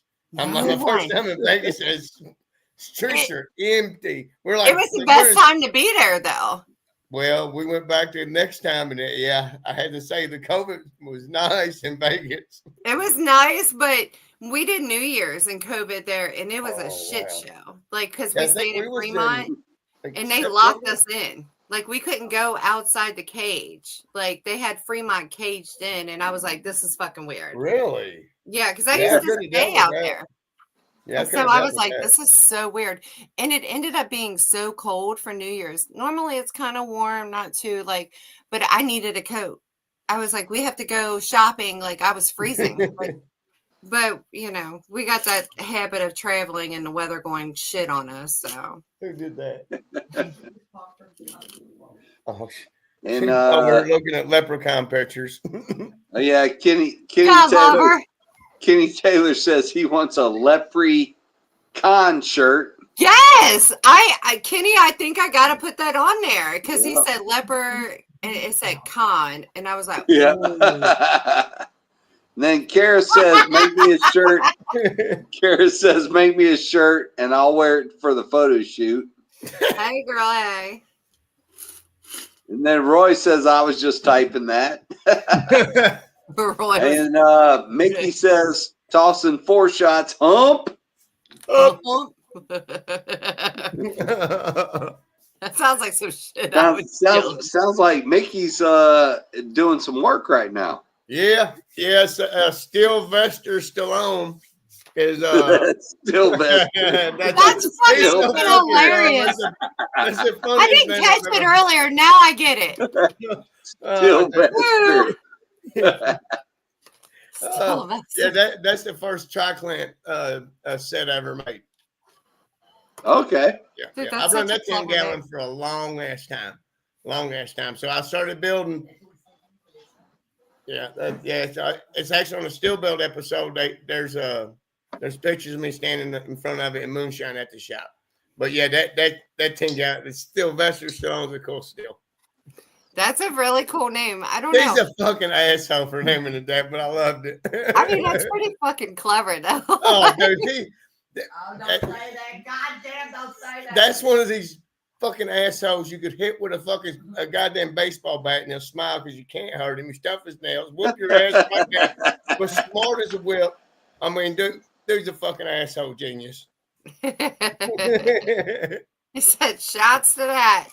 Asshole genius. Asshole fucking genius. Yeah, I miss you, Mickey, you fucking asshole. I'm like, that sounds like an asshole I want to be friends with. Add me. Like, what's really cool is that, and I'm sure he can tell you the exact day because he's a fucking asshole. But he hasn't been running a real long time. So he just got into this 5-6 years ago, I think, 4, 5, 6 years. Ain't nothing wrong with that. He's come a long way. He's doing stuff like he run Mulberry this year, and I've never run Mulberry. So it's cool to get to see his transition from not knowing nothing to actually start learning on his own and shit. It's really cool. That's really awesome. I know. Oh yeah, he's a good shiner. He makes good stuff. That's awesome. Yeah, I know. I've like my personal journey of it, like growing up and being around moonshiners and bootleggers. Like, you know, I got even though you weren't supposed to know what's going on, you know, but I got a little, you know, they let me do little things, you know, but now it's like, oh, I can really try this recipe if I want to try this recipe. So like sometimes I have to get out of my own head and I'm like, hey, guess what? You can do that if you want to. Like, and then before you know it, here I am over here. Like today, Easy and I had a conversation. He had the best setup ever for straining. And he was like, yeah. And I'm thinking, because me and my husband, we work as a pair, you know, and I don't mind doing the hard work. Like, and so I'm always straining stuff and he's scooping it out and doing all and getting all messy. And Easy was like, you don't got to do that. You hang this bucket, you do this, you put these holes in here and I was like, holy shit, that's clever. Yep. I'm like, why haven't I done that? Like shit. Yeah, that's the worst part of moonshining to me is the straining and the grain. Getting grains and getting wet grains out of the project that you're done is the worst. It's fucking Oh, horrible. like peaches and stuff like that. Like, oh my God, that mush. And you just have so much of it, which I don't mind. I'm a baker too. So like I'm used to like messing with stuff like that. But sometimes I'm I like, hate it. what am I? I hate it because I don't do a whole lot of fruits, which I do fruits, but I do more. I do Grain. 80% grain and 20% fruit. Although I'm getting ready to do some bananas here soon. I got to go to Indiana and pick some up next week. A whole shit ton of them. Oh But shit. I love grains, but getting rid of straining I grains. personally like grains. Oh, I And love grains, but I will not strain grains. I don't. I'm out. I get a Daniel, if you're watching, turn it off and mute me, some bitch. I got that shop, and I rent it, so I can take my grains. And there's no sewage in Louisville at that point because we got no blacktop. We got a ditch that runs out back. I take that grain and sometimes even do it out front and spray water hose on it. Birds eat it. So I'm dumping 100 pounds of grain right across the parking lot of the shop. you're like, hey, I'm feeding the wildlife. Shut up. Like, you know how many drunk rabbits I see a week? I just, it's funny you say that because I had a few pumpkins from Halloween and they weren't very big and there was nothing I could do with them. There was only 3. Yeah. So I had chopped the top off one and I put it in the tree for the squirrels and they've been annihilating it like crazy. And then my dog came in and my husband was like, he smells like pumpkin. I was like, probably because he was out there putting his fucking nose in a pumpkin. They probably knocked it down. But I'm like, when you see them out there drunk, just don't worry about it. When it gets to ferment, them damn squirrels will be lit. That's right. Hey. That's right. Louisiana Moonshine says, hey, y'all, I strain my grains. And Ozark still says, hey, y'all. What up, Hey, Wayne? Tom. What up, Tom? I do. I like my 3 corn liquor, though. Like, that's been my favorite so far. And everybody I know doesn't like Bloody Butcher, but when I used it with 2 other ones, the taste was amazing. I was going to say the same thing. I don't like Bloody Butcher, but if gotta mix Bloody a little Butcher barley and wheat with stuff. it's okay. Yeah, you got to mix it. But Yeah. those other 2 corns I used just gave it. And the crazy part was I had, obviously, I don't know if some big major company uses the same 3 that I used. And we go to this thing that we're invited to every other month, and it's a liquor tasting. And they have all these people come from all over and that sell their liquor in Party Source in Newport, Kentucky. Yeah. And we're in there, and they got a jar. Yeah, right across the river from us. Yeah. So they got this jar, and they got 3 corns, and I picked the jar up. I said, well, that looks like my corn. And I look down, and it's shit you not, it's the same damn corns. And I look at the girl and I said, that's the same corns I use. And she's like, she was so fucking confused. I was like, never mind, you're here for no idea. Never mind, ma'am. You're here to sell it. But yeah, that's right. Yeah, you're here. I was like, damn, I done used somebody else's recipe. Shit. Well, I mean, there's only so much percent of that. I mean, what was 60% corn, 20% barley, 20% fucking wheat? I mean, you can only change it so much. You hear him snoring now? Oh, if you heard mine snoring, I'd have to go outside. Oh my God. Oh, you got no idea. Hold on. I'll wake him up.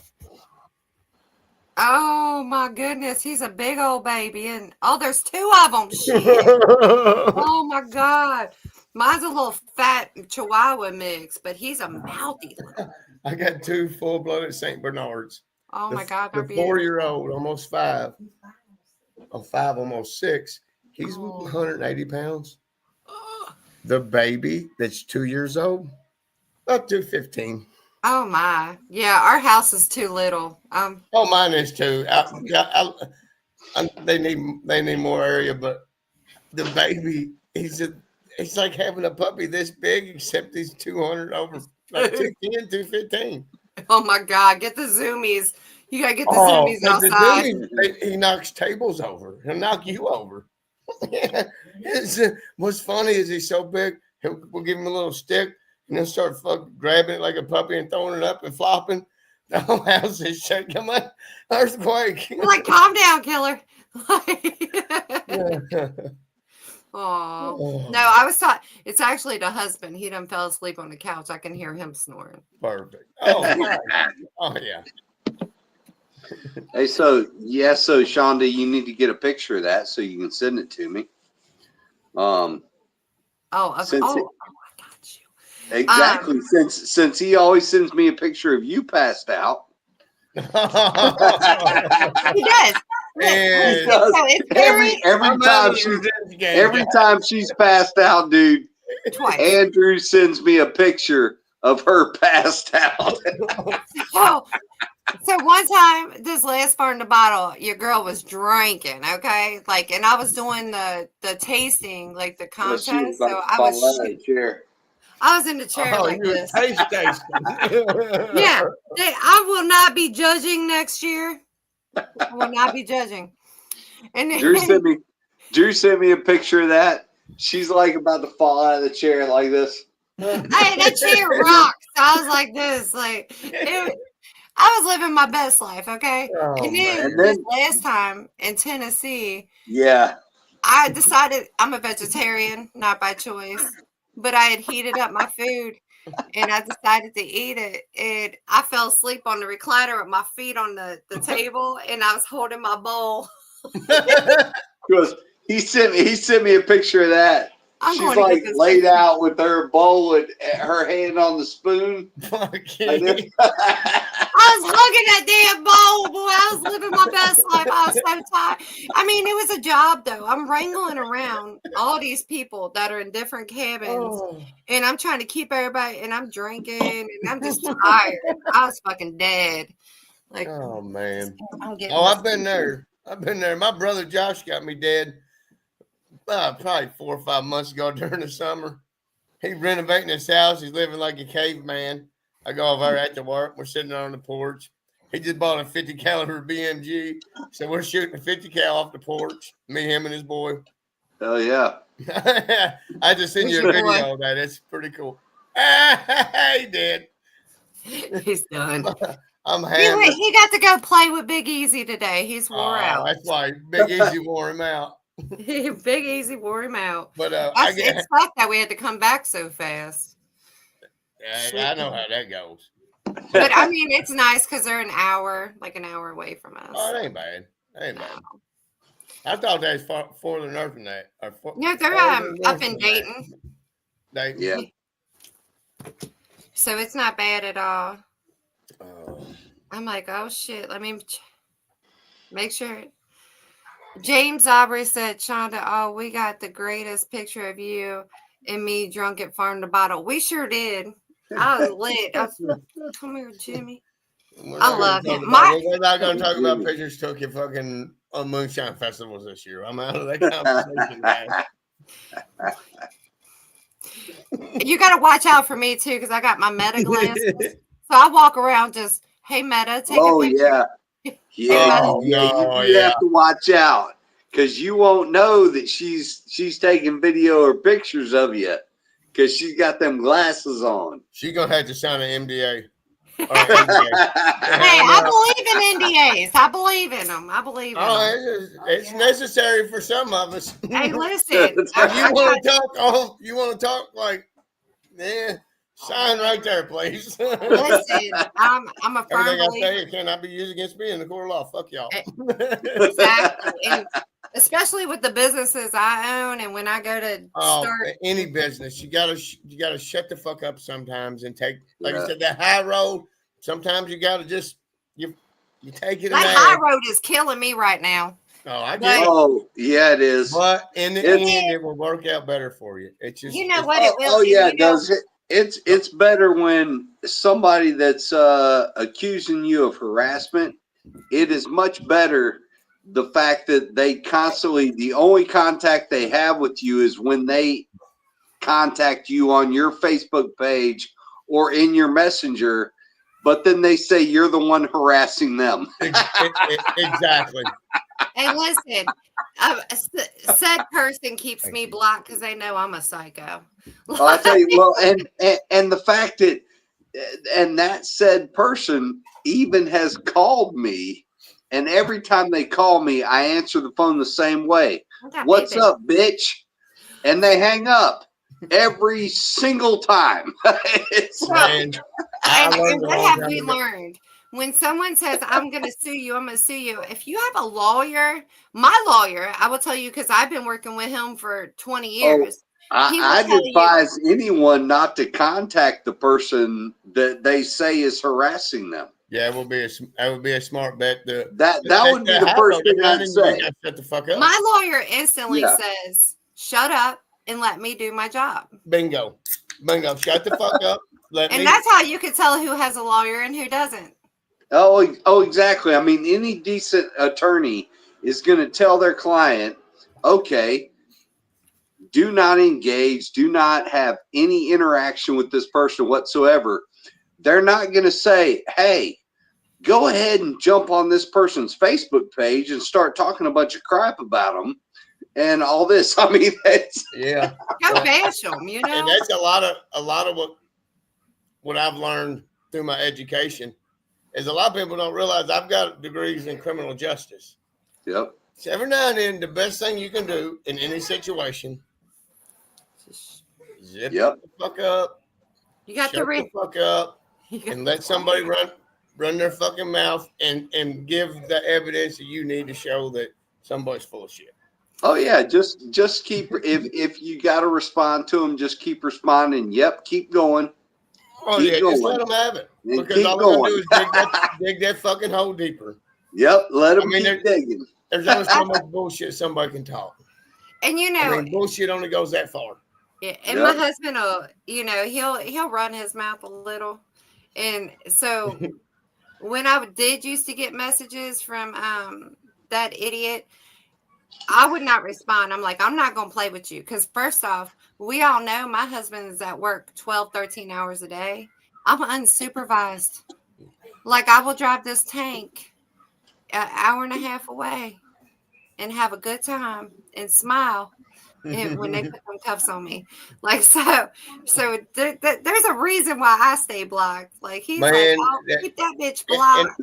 It's literally what you're doing is the best path because everything else is just it's gonna cause more bullshit.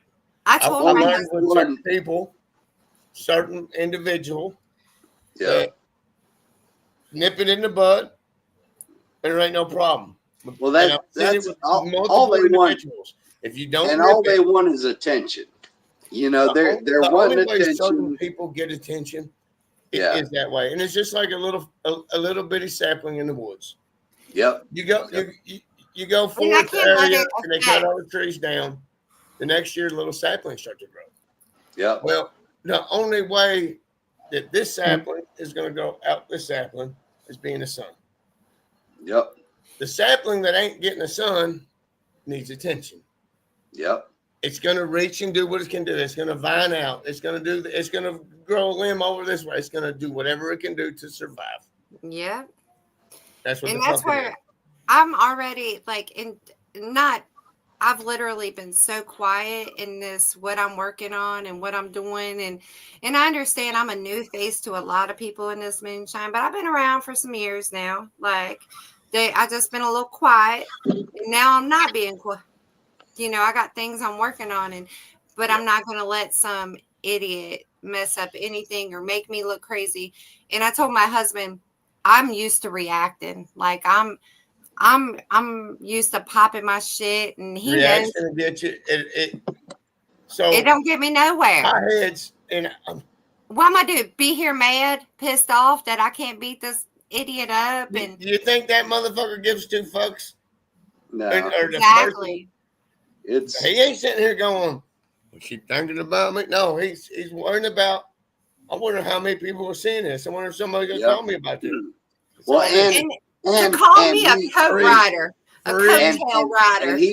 And he wants you to react in a way that then he he can act on use it against the situation to show his 1,400 follower, whoever the fuck it is, that I can show these people that I'm the good guy. Man, if you're trying to prove you're the good guy, you're probably Lex Luthor, bro. Amen.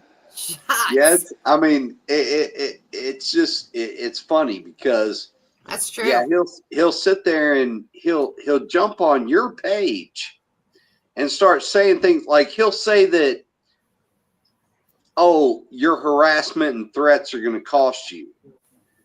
And then he talks about all the screenshots he has, but yet I also have screenshots of when he posted on my page that I like to make fun of mentally disabled children.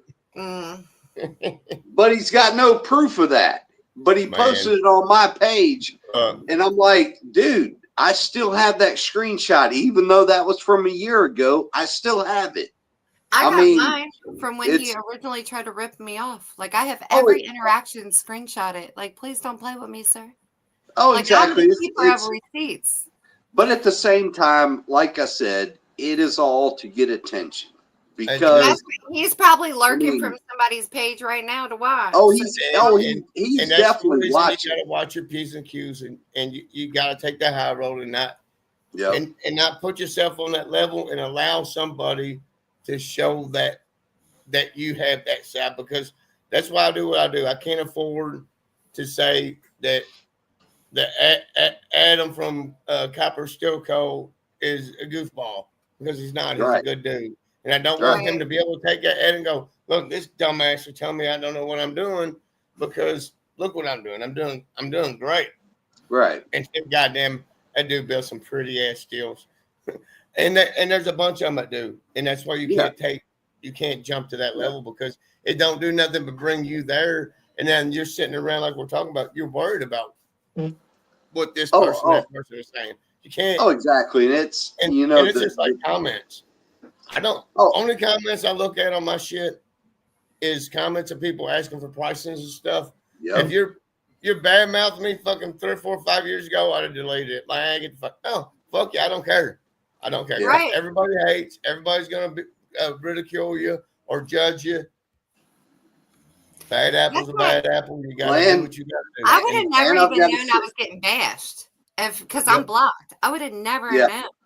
And everybody's sending me screenshots, and I was like, don't even feel. I was like, don't even entertain it. Like, well, the only reason why I even saw it was because he literally unblocked me to then get in my personal messages to start talking shit.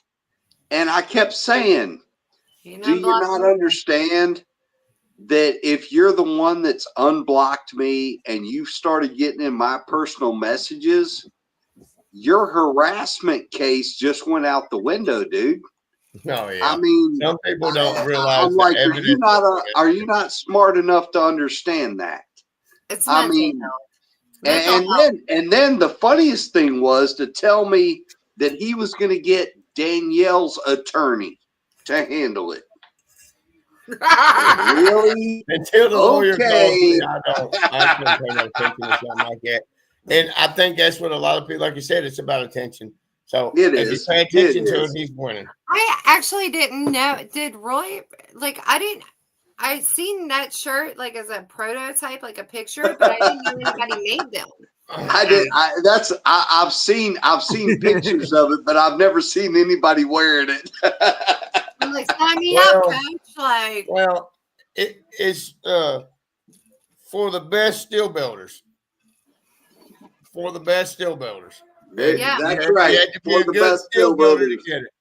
No, I wore it just to get a laugh before we got on there earlier, but not man. That's why Jeremy wore it.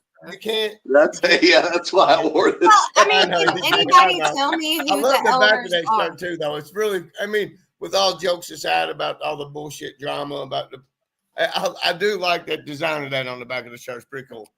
Yeah. Thank you. Yeah. Yeah, like Roy said, yeah, it's best to just shut the fuck up and let them have more rope. Exactly. And Amen. then Roy said we had them made at Hillbilly Jam.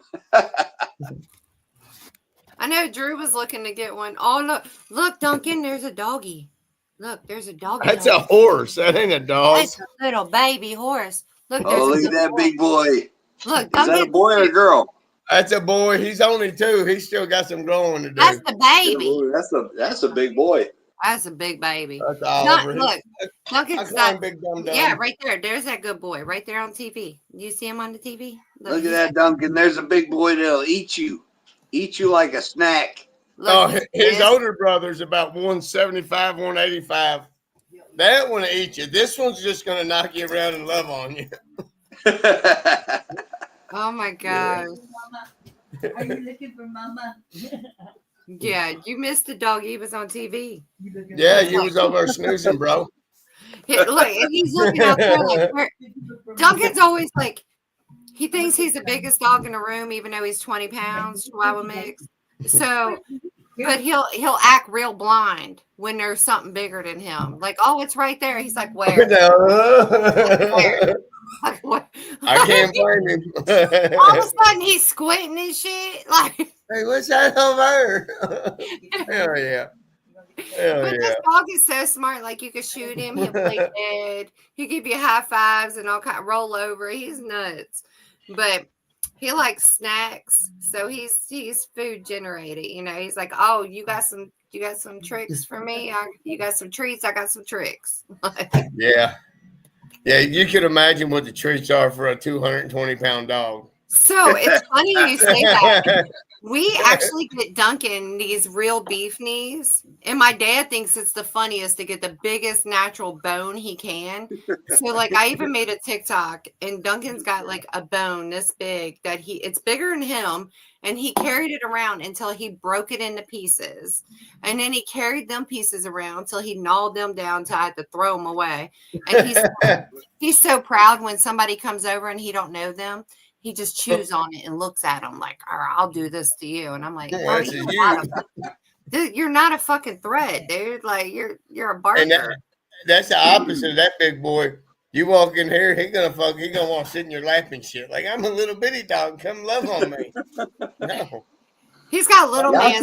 I'll tell you, it is that little dog syndrome, man. Yeah, that's right. My little dog, she weighs 9 pounds. She's so cute. I used to have a 120-pound German Shepherd. People were terrified of that dog. And I used to laugh because the only thing he was going to do was lick you to death. That's but right. my little 9-pound dog, she's a dangerous little heathen. I mean, she'll bite your ankles. If she don't know you, she's drawing blood.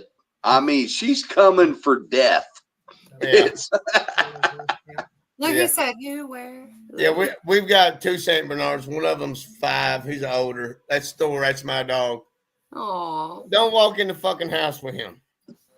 Oliver, I'm just going to tell you, buckle up. It's going to be fun.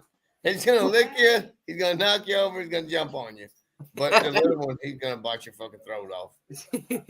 my friend came over the other day and Duncan bit him on the ankle a little, and I was like, bro, what the? He was like, I was just tasting him, like, and then he walked away. I was like, disrespectful, bro. Chris Roy Carruthers says 200-pound lap dog. Yeah. Chris said he has a wolf and an Aussie doodle. There he is. He's getting ready to go out to pee. He's bigger than us. Oh my God, he's a big boy. 5'7", so he'd take somebody's damn hip out. Yeah. Dude, I've never even heard. Chris said he has a wolf and an Aussie doodle mix. I've never even heard of that. Send me What's an Aussie doodle mix? I don't know. I'm curious. Send me a pic. I'm curious to sell too. I like big animals. I like animals, period. Yeah, so this is my big Saint Bernard Thor. Oh, look at Or- that baby. Oh, Look at that baby. big head. He's He's got an a old, huge he's an head. old grumpy dickhead. Look at this I baby. thought he was big, His head's bigger than a basketball. and he's the fucking little one, dude. He's about the Yeah, size I of that damn bear we seen. Yeah, exactly. Hey, that bear, I said, I just want to see that baby. I'm a big And head. that bear popped his head up and it was this big. I was like, oh, never mind. Never mind. Oh, look at that baby. Oh my gosh. Oh, yeah. That's a big He's boy fucking little right there. fella, ain't he? Yeah, that's Oh a my big God. dog. Do That's they a shed? big dog. Yeah. That Fuck. Yeah. Let me Yeah. ask you something. A cow might not shed or a horse not might shed, but put one of them some bitches in your house. Get away, you big son of a Yeah, they He's like, no, shed. I'm trying to help you, I Dave. wake up in the morning spitting out hairballs. I mean, do they his tail- shed his tail do is they big shed as a lot? baseball bat. What's that? They shed a lot? Oh, fuck yeah.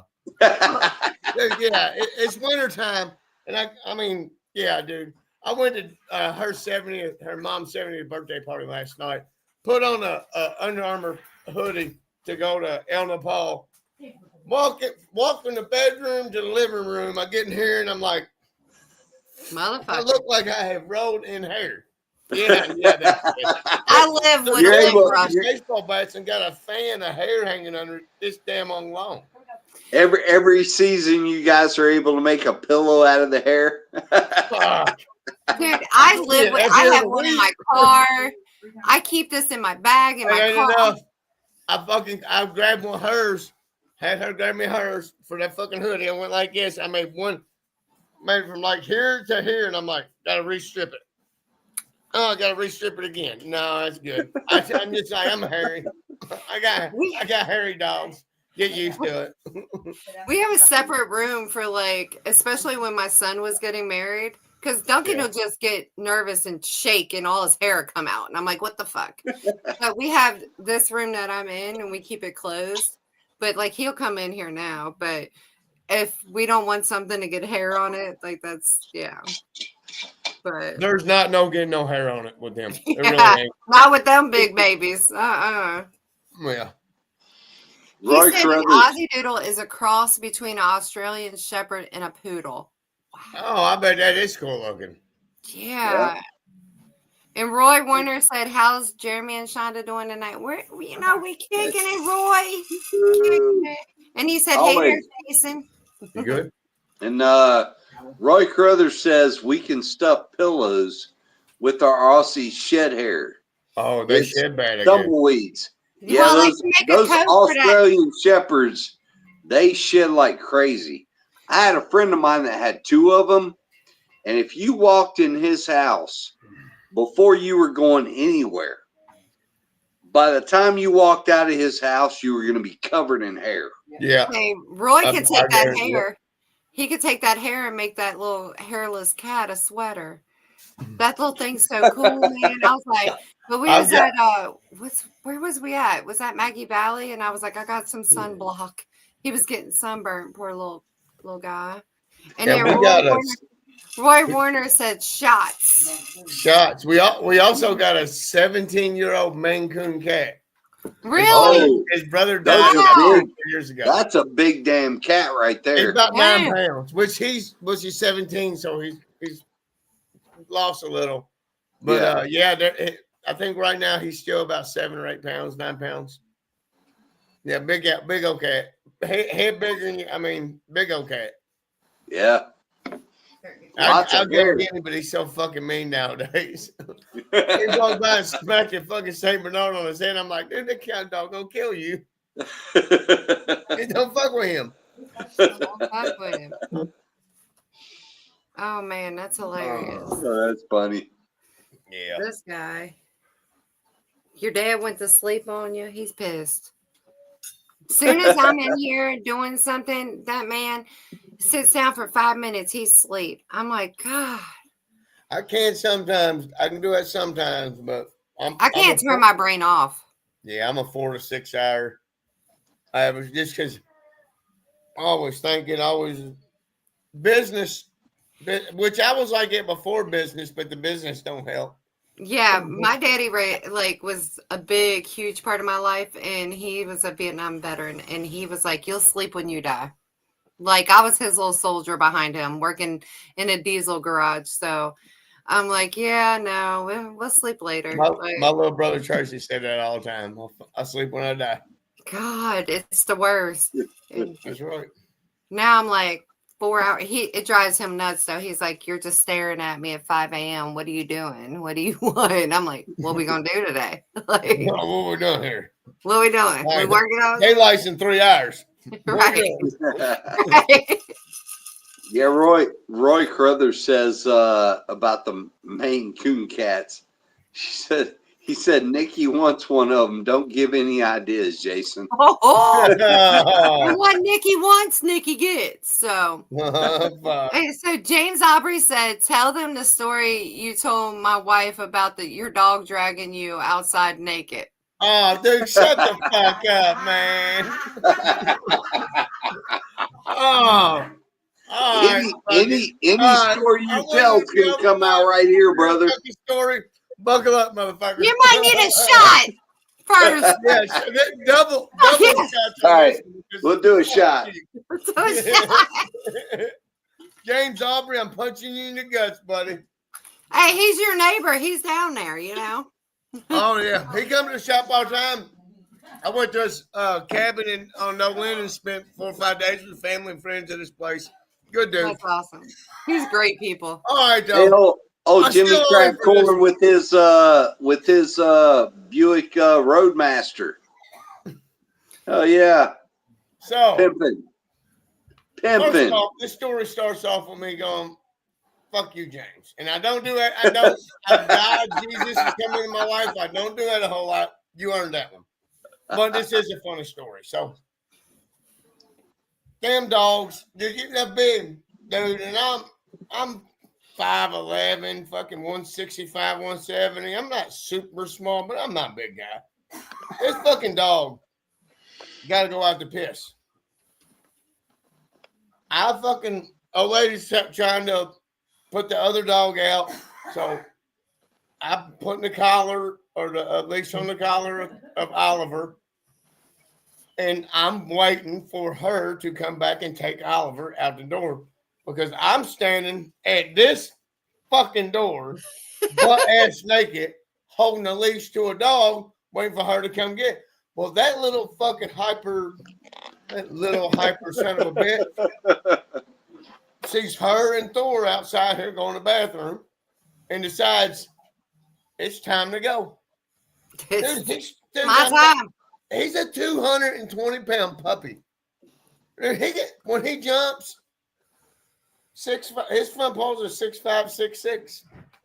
This motherfucker goes charging out this door here and takes a right, which we fucking stage left. This motherfucker goes right out the door, and I got him by the collar, or by at least by the collar.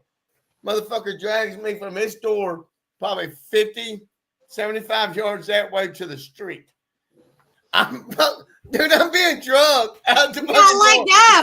I'm being drugged out the door, down the driveway, out to the street. You don't scratch everything up.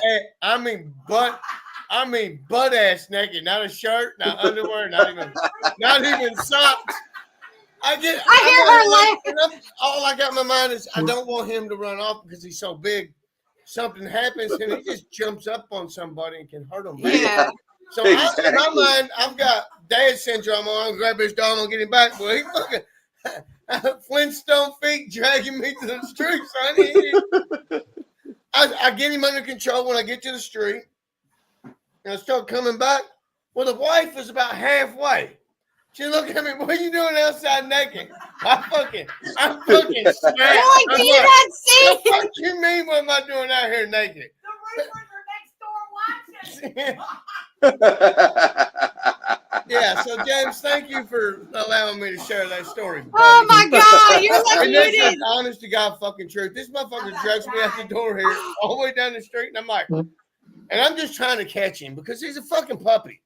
When I catch him up and start coming back up the driveway. Well, this fucking bitch is outrageous. I'm outside naked. I'm like, Hold on, here. You take this motherfucker then. I'm going back inside.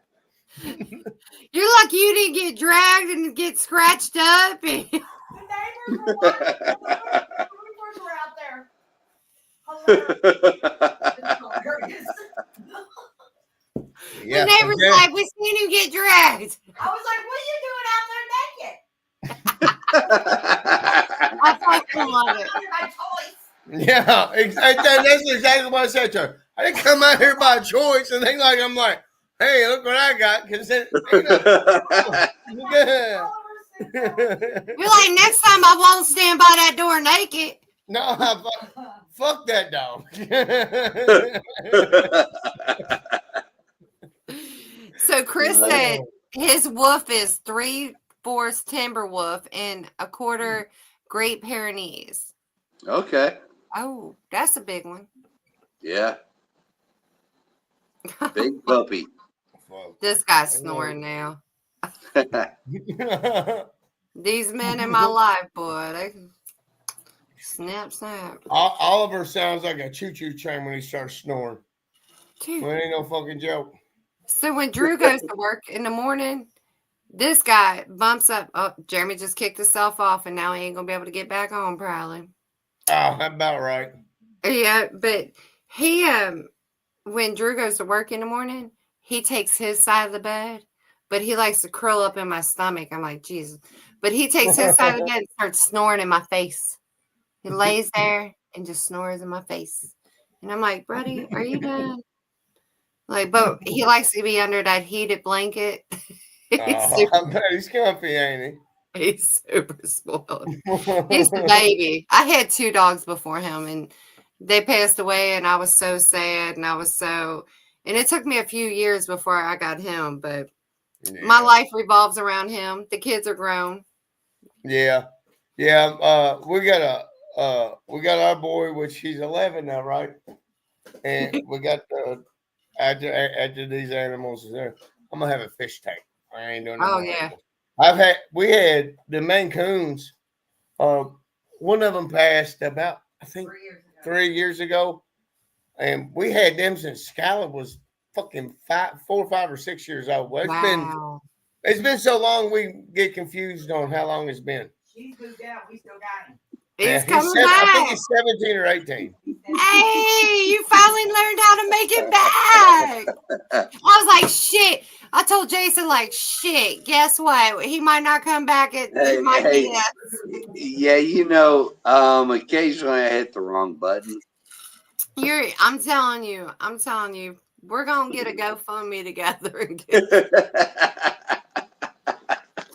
I'm going to donate my fucking tablet or something to you.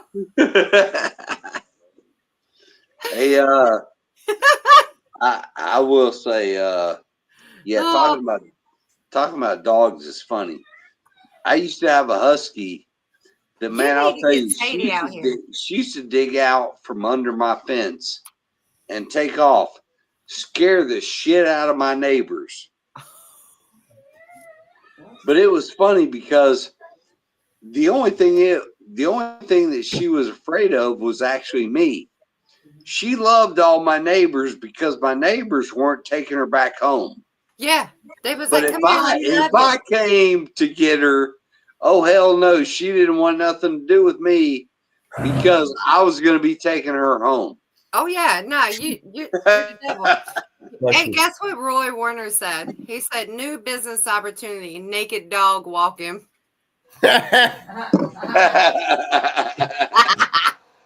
We'll call it just a swinging. Just swinging. Remember that old song? I was swinging. Fuck. Fucking bullshit. Fucking bullshit. It does be a lot of fucking or Facebook fuck bullshit. Like, it'd be, dog walking on OnlyFans. You can naked dog walk on OnlyFans. Y'all can subscribe for $2.99 a month. There you go. No comment.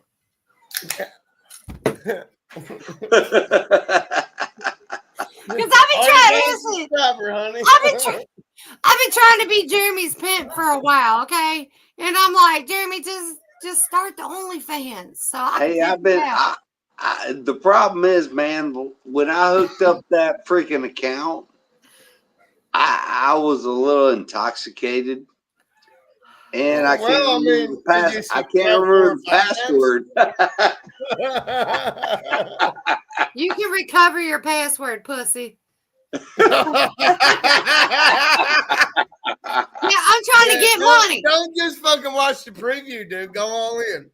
I guess I got to go all in. Just go on in and let me promote and let me get my little 10, maybe 20%. Okay. I know what they want to see, Jeremy. They be telling me, okay? Right.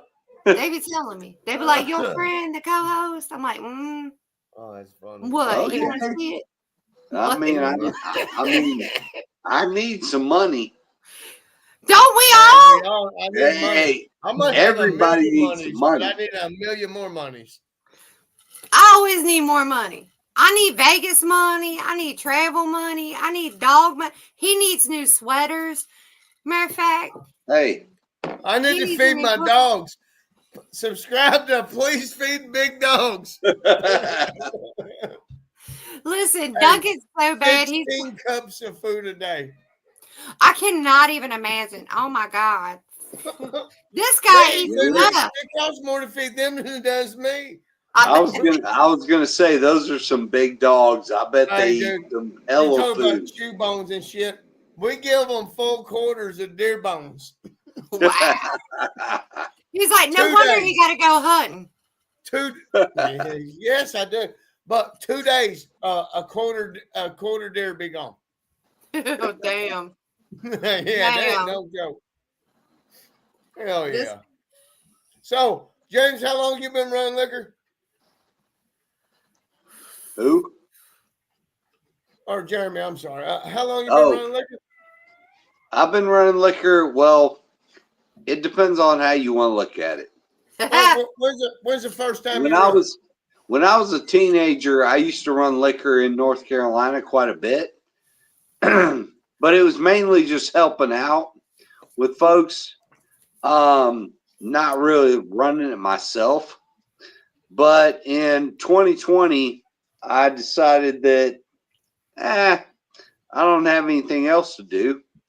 So let me see if I can run it by myself. So I guess you could say 5 years running it myself, but it's kind of been around for a long time. Plus, my grandfather used to bootleg. He always liked big cars with big engines. And I'm a boat guy. I like them boats. So, yeah, hell yeah, man. That's cool. Oh yeah. What about you, Shonda? When first time you ever run no liquor? When I was a kid. But that's when but on my own, like I ran. No, when's the first time you was around liquor? Oh, when I was running still. When I was first around it, I was probably like 4 or 5 years old. Oh no shit. I started shooting. My grandpa taught me how to shoot a 410 when I was like 4 years old. So I still have that 410. So we was down in London and we was doing everything. He taught me to take care of the cemeteries, taught me to take care of the farm, the gardens, everything. So my hillbilly ass, but my dad, there was work in Cincinnati. So my dad was like, hey, you got to go to school in Cincinnati. You can't go to school down in London. They're not good enough. So every Thursday, he made it to where I was literally would take all my school tests on Thursday so I wouldn't have to be there Friday. And then I'd spend all my weekends, all my summers, all my breaks in Kentucky. And so one of my uncles, he was like, London used to be dry and now it's what they call damp or maybe even fully wet now. I don't know. But it's funny to me. They have a liquor store now because I'm like, man, we used to have to bring liquor down here. And my uncle was like, he got busted. He was on a newspaper. It was crazy. I was just like, oh, man. But even my son, I took him down there one time and we had to go to a funeral in Pineville. And my other uncle wasn't going. I said, hey, can you watch my son while we go to the funeral? He took my son bootlegging. And my son was like 7. And he was like, he's 27 now. He's like, Mom, I still remember bootlegging. And he's like, Uncle Donald told me not to tell you. And I was like, I know he did. I know. But, you know, Uncle Donald passed almost 2 years ago. So now you're telling. Okay. But I've been around that my whole freaking life since I can remember. But I started running on my own. And I did it quietly, like really quietly, because I was like, hey, let's see, you know. And it's been about 6-7 years. And then this last summer, I finally decided to start telling, because I've been around the moonshine community and stuff. And I finally was like, hey, do you guys want to try mine? And I'll never forget, we were at Snickers up in Dayton, and it was Easy and Philbilly's event. And I was like, y'all want to try my corn liquor? And like, I was so fucking nervous. I was like, oh, Man. And then everybody was like, this is yours. This is yours. And I'm like, Dude, is that not the most like? So I've been around moonshine a long time. Yeah. I've only been around in the moonshine community probably maybe as long as you guys. Y'all might have been longer than me. Until the show, I never done nothing on social about none of this. Yeah, no. And I was raised to where you didn't talk about it. Well, so there was no community. So I didn't know nothing about no community because I look back into moonshine. I've got dudes I grew up with since I was 12 or 13, older guys that, you know, kind of was like fucking uncles and stuff to them. I had no idea they run liquor till after the first episode aired. Yeah. And half of my mom had no idea I knew anything about moonshine. Probably, nobody in my family, nobody knew. But yeah, it was a shh. Yeah, we weren't allowed to speak about it. You know, when I was a kid, you was just shut up. But it was also great because I learned how to bake too out of it. Like, so I was like, oh, well, Grandpa's teaching me, you know, go do this. And I'd wonder why we had to go make our rounds every morning and get bread. We need bread and milk every day. So I learned the opposite. My mom, I was a mama's boy when I was a fucking kid. Fucking 9 motherfuckers or 9 babies and a mama. I was a mama's boy. And I everything mama could teach me about cooking, I took in baking, cooking, and I've done the opposite. I knew nobody that made liquor. Me and Tracy is the second or third people I'd ever been around to run liquor. Jesse showed me, and then I started reading books about stills and distillation and distillation processes and basic thing. Let's make corn liquor. So we made corn liquor for that long. But I had no idea about the community or nothing. Like it was something you didn't talk about. And then once the episodes happened, all of a sudden now I know guys that were deputy sheriffs and prominent pastures and stuff. It's like everybody's running liquor. Like everybody.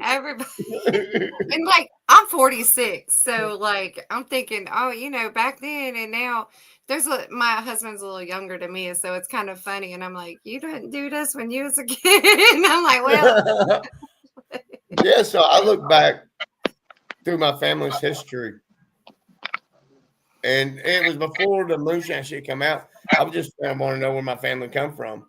Yeah. Not a moonshiner, but like my dad loved liquor, loved beer. I never knew nothing about moonshine till that dude showed me about it. And once he did, I wish I'd have learned it about chemistry and stuff when I was in high school, because that's what the hell it is. It's like y'all could have taught me this, and I'd have been the man. Like now, I'm playing catch up. Yeah, and my daughter said they just introduced it to her school. She goes to school in Indiana, and she was like, "Mom, they were just talking about distillation." And like, she's starting to come in, but she's getting ready to go off to college too. So she'll come to certain things, and she's busy with all her stuff going on. But she was like, "Mom, I know a still when I see one, and I'm like, shut up. Oh, so I was going to tell this story earlier, but I'll tell it now. And it's funny. But my daughter, Skylar, man, she's a hell of a fabricator. She's been gone about a year, a little close to a year, a little over a year, working UPS, all this. Well, about 3 or 4 months ago, it's right after Maggie Valley or so, Big Easy and Phil Billy start building thumpers and start building pots and all this. And they're doing a good job. They're building cool stuff, man. They're learning and they're progressing nicely. Mhm. My daughter, she's just like y'all talk about earlier, spotting somebody's shit. Man, Phil Billy got this still that was one of our first stills on their website for sale. I had to look close to see if it ain't mine because I do inverted bead rolls. Everybody else does exerted bead rolls. Well, she texts me and is like, they're trying to sell our steel. I look, and it's Phil Belly. Because, well, you know how people do that. Take a picture of this steel and I'm selling it. Yeah. And Yeah. she texts me up and goes, Dad, I found these people and they're trying to sell your stuff online. I look and I'm like, shit, it might be mine. I don't know. And I get to look and it's Phil Billy's website selling steel. And I text her back and goes, baby, that's not our steel. I'm pretty sure I made that steel. That's how Ava acts. That's how Ava is. And what's funny is her boyfriend she's with, he come from Louisiana. Well, he's a big Phil Billy fan. And I text her Ian's info, and I'm like, that's who built that steel. And she's like, I thought it was ours. I'm like, she was so defensive, like, y'all ain't gonna pass our steel off as yours. That sounds like Ava, boy. She's so damn defensive. She was Roy looking out Warner's for in you. shots. Oh, of course. And then Kenny Hot Rod said, just got back from Pineville to Corbin right before the show started. Imagine that. I stay down there all back and forth taking care of them cemeteries. They, James Aubrey said, 30 plus years here for me. Damn, I'm old. Not old, just experienced. Jimmy Crack Corn. I've been 45 years in about a 5-mile radius. I ain't leaving. I like it. Ohio Valley, baby. I ain't leaving. There you go.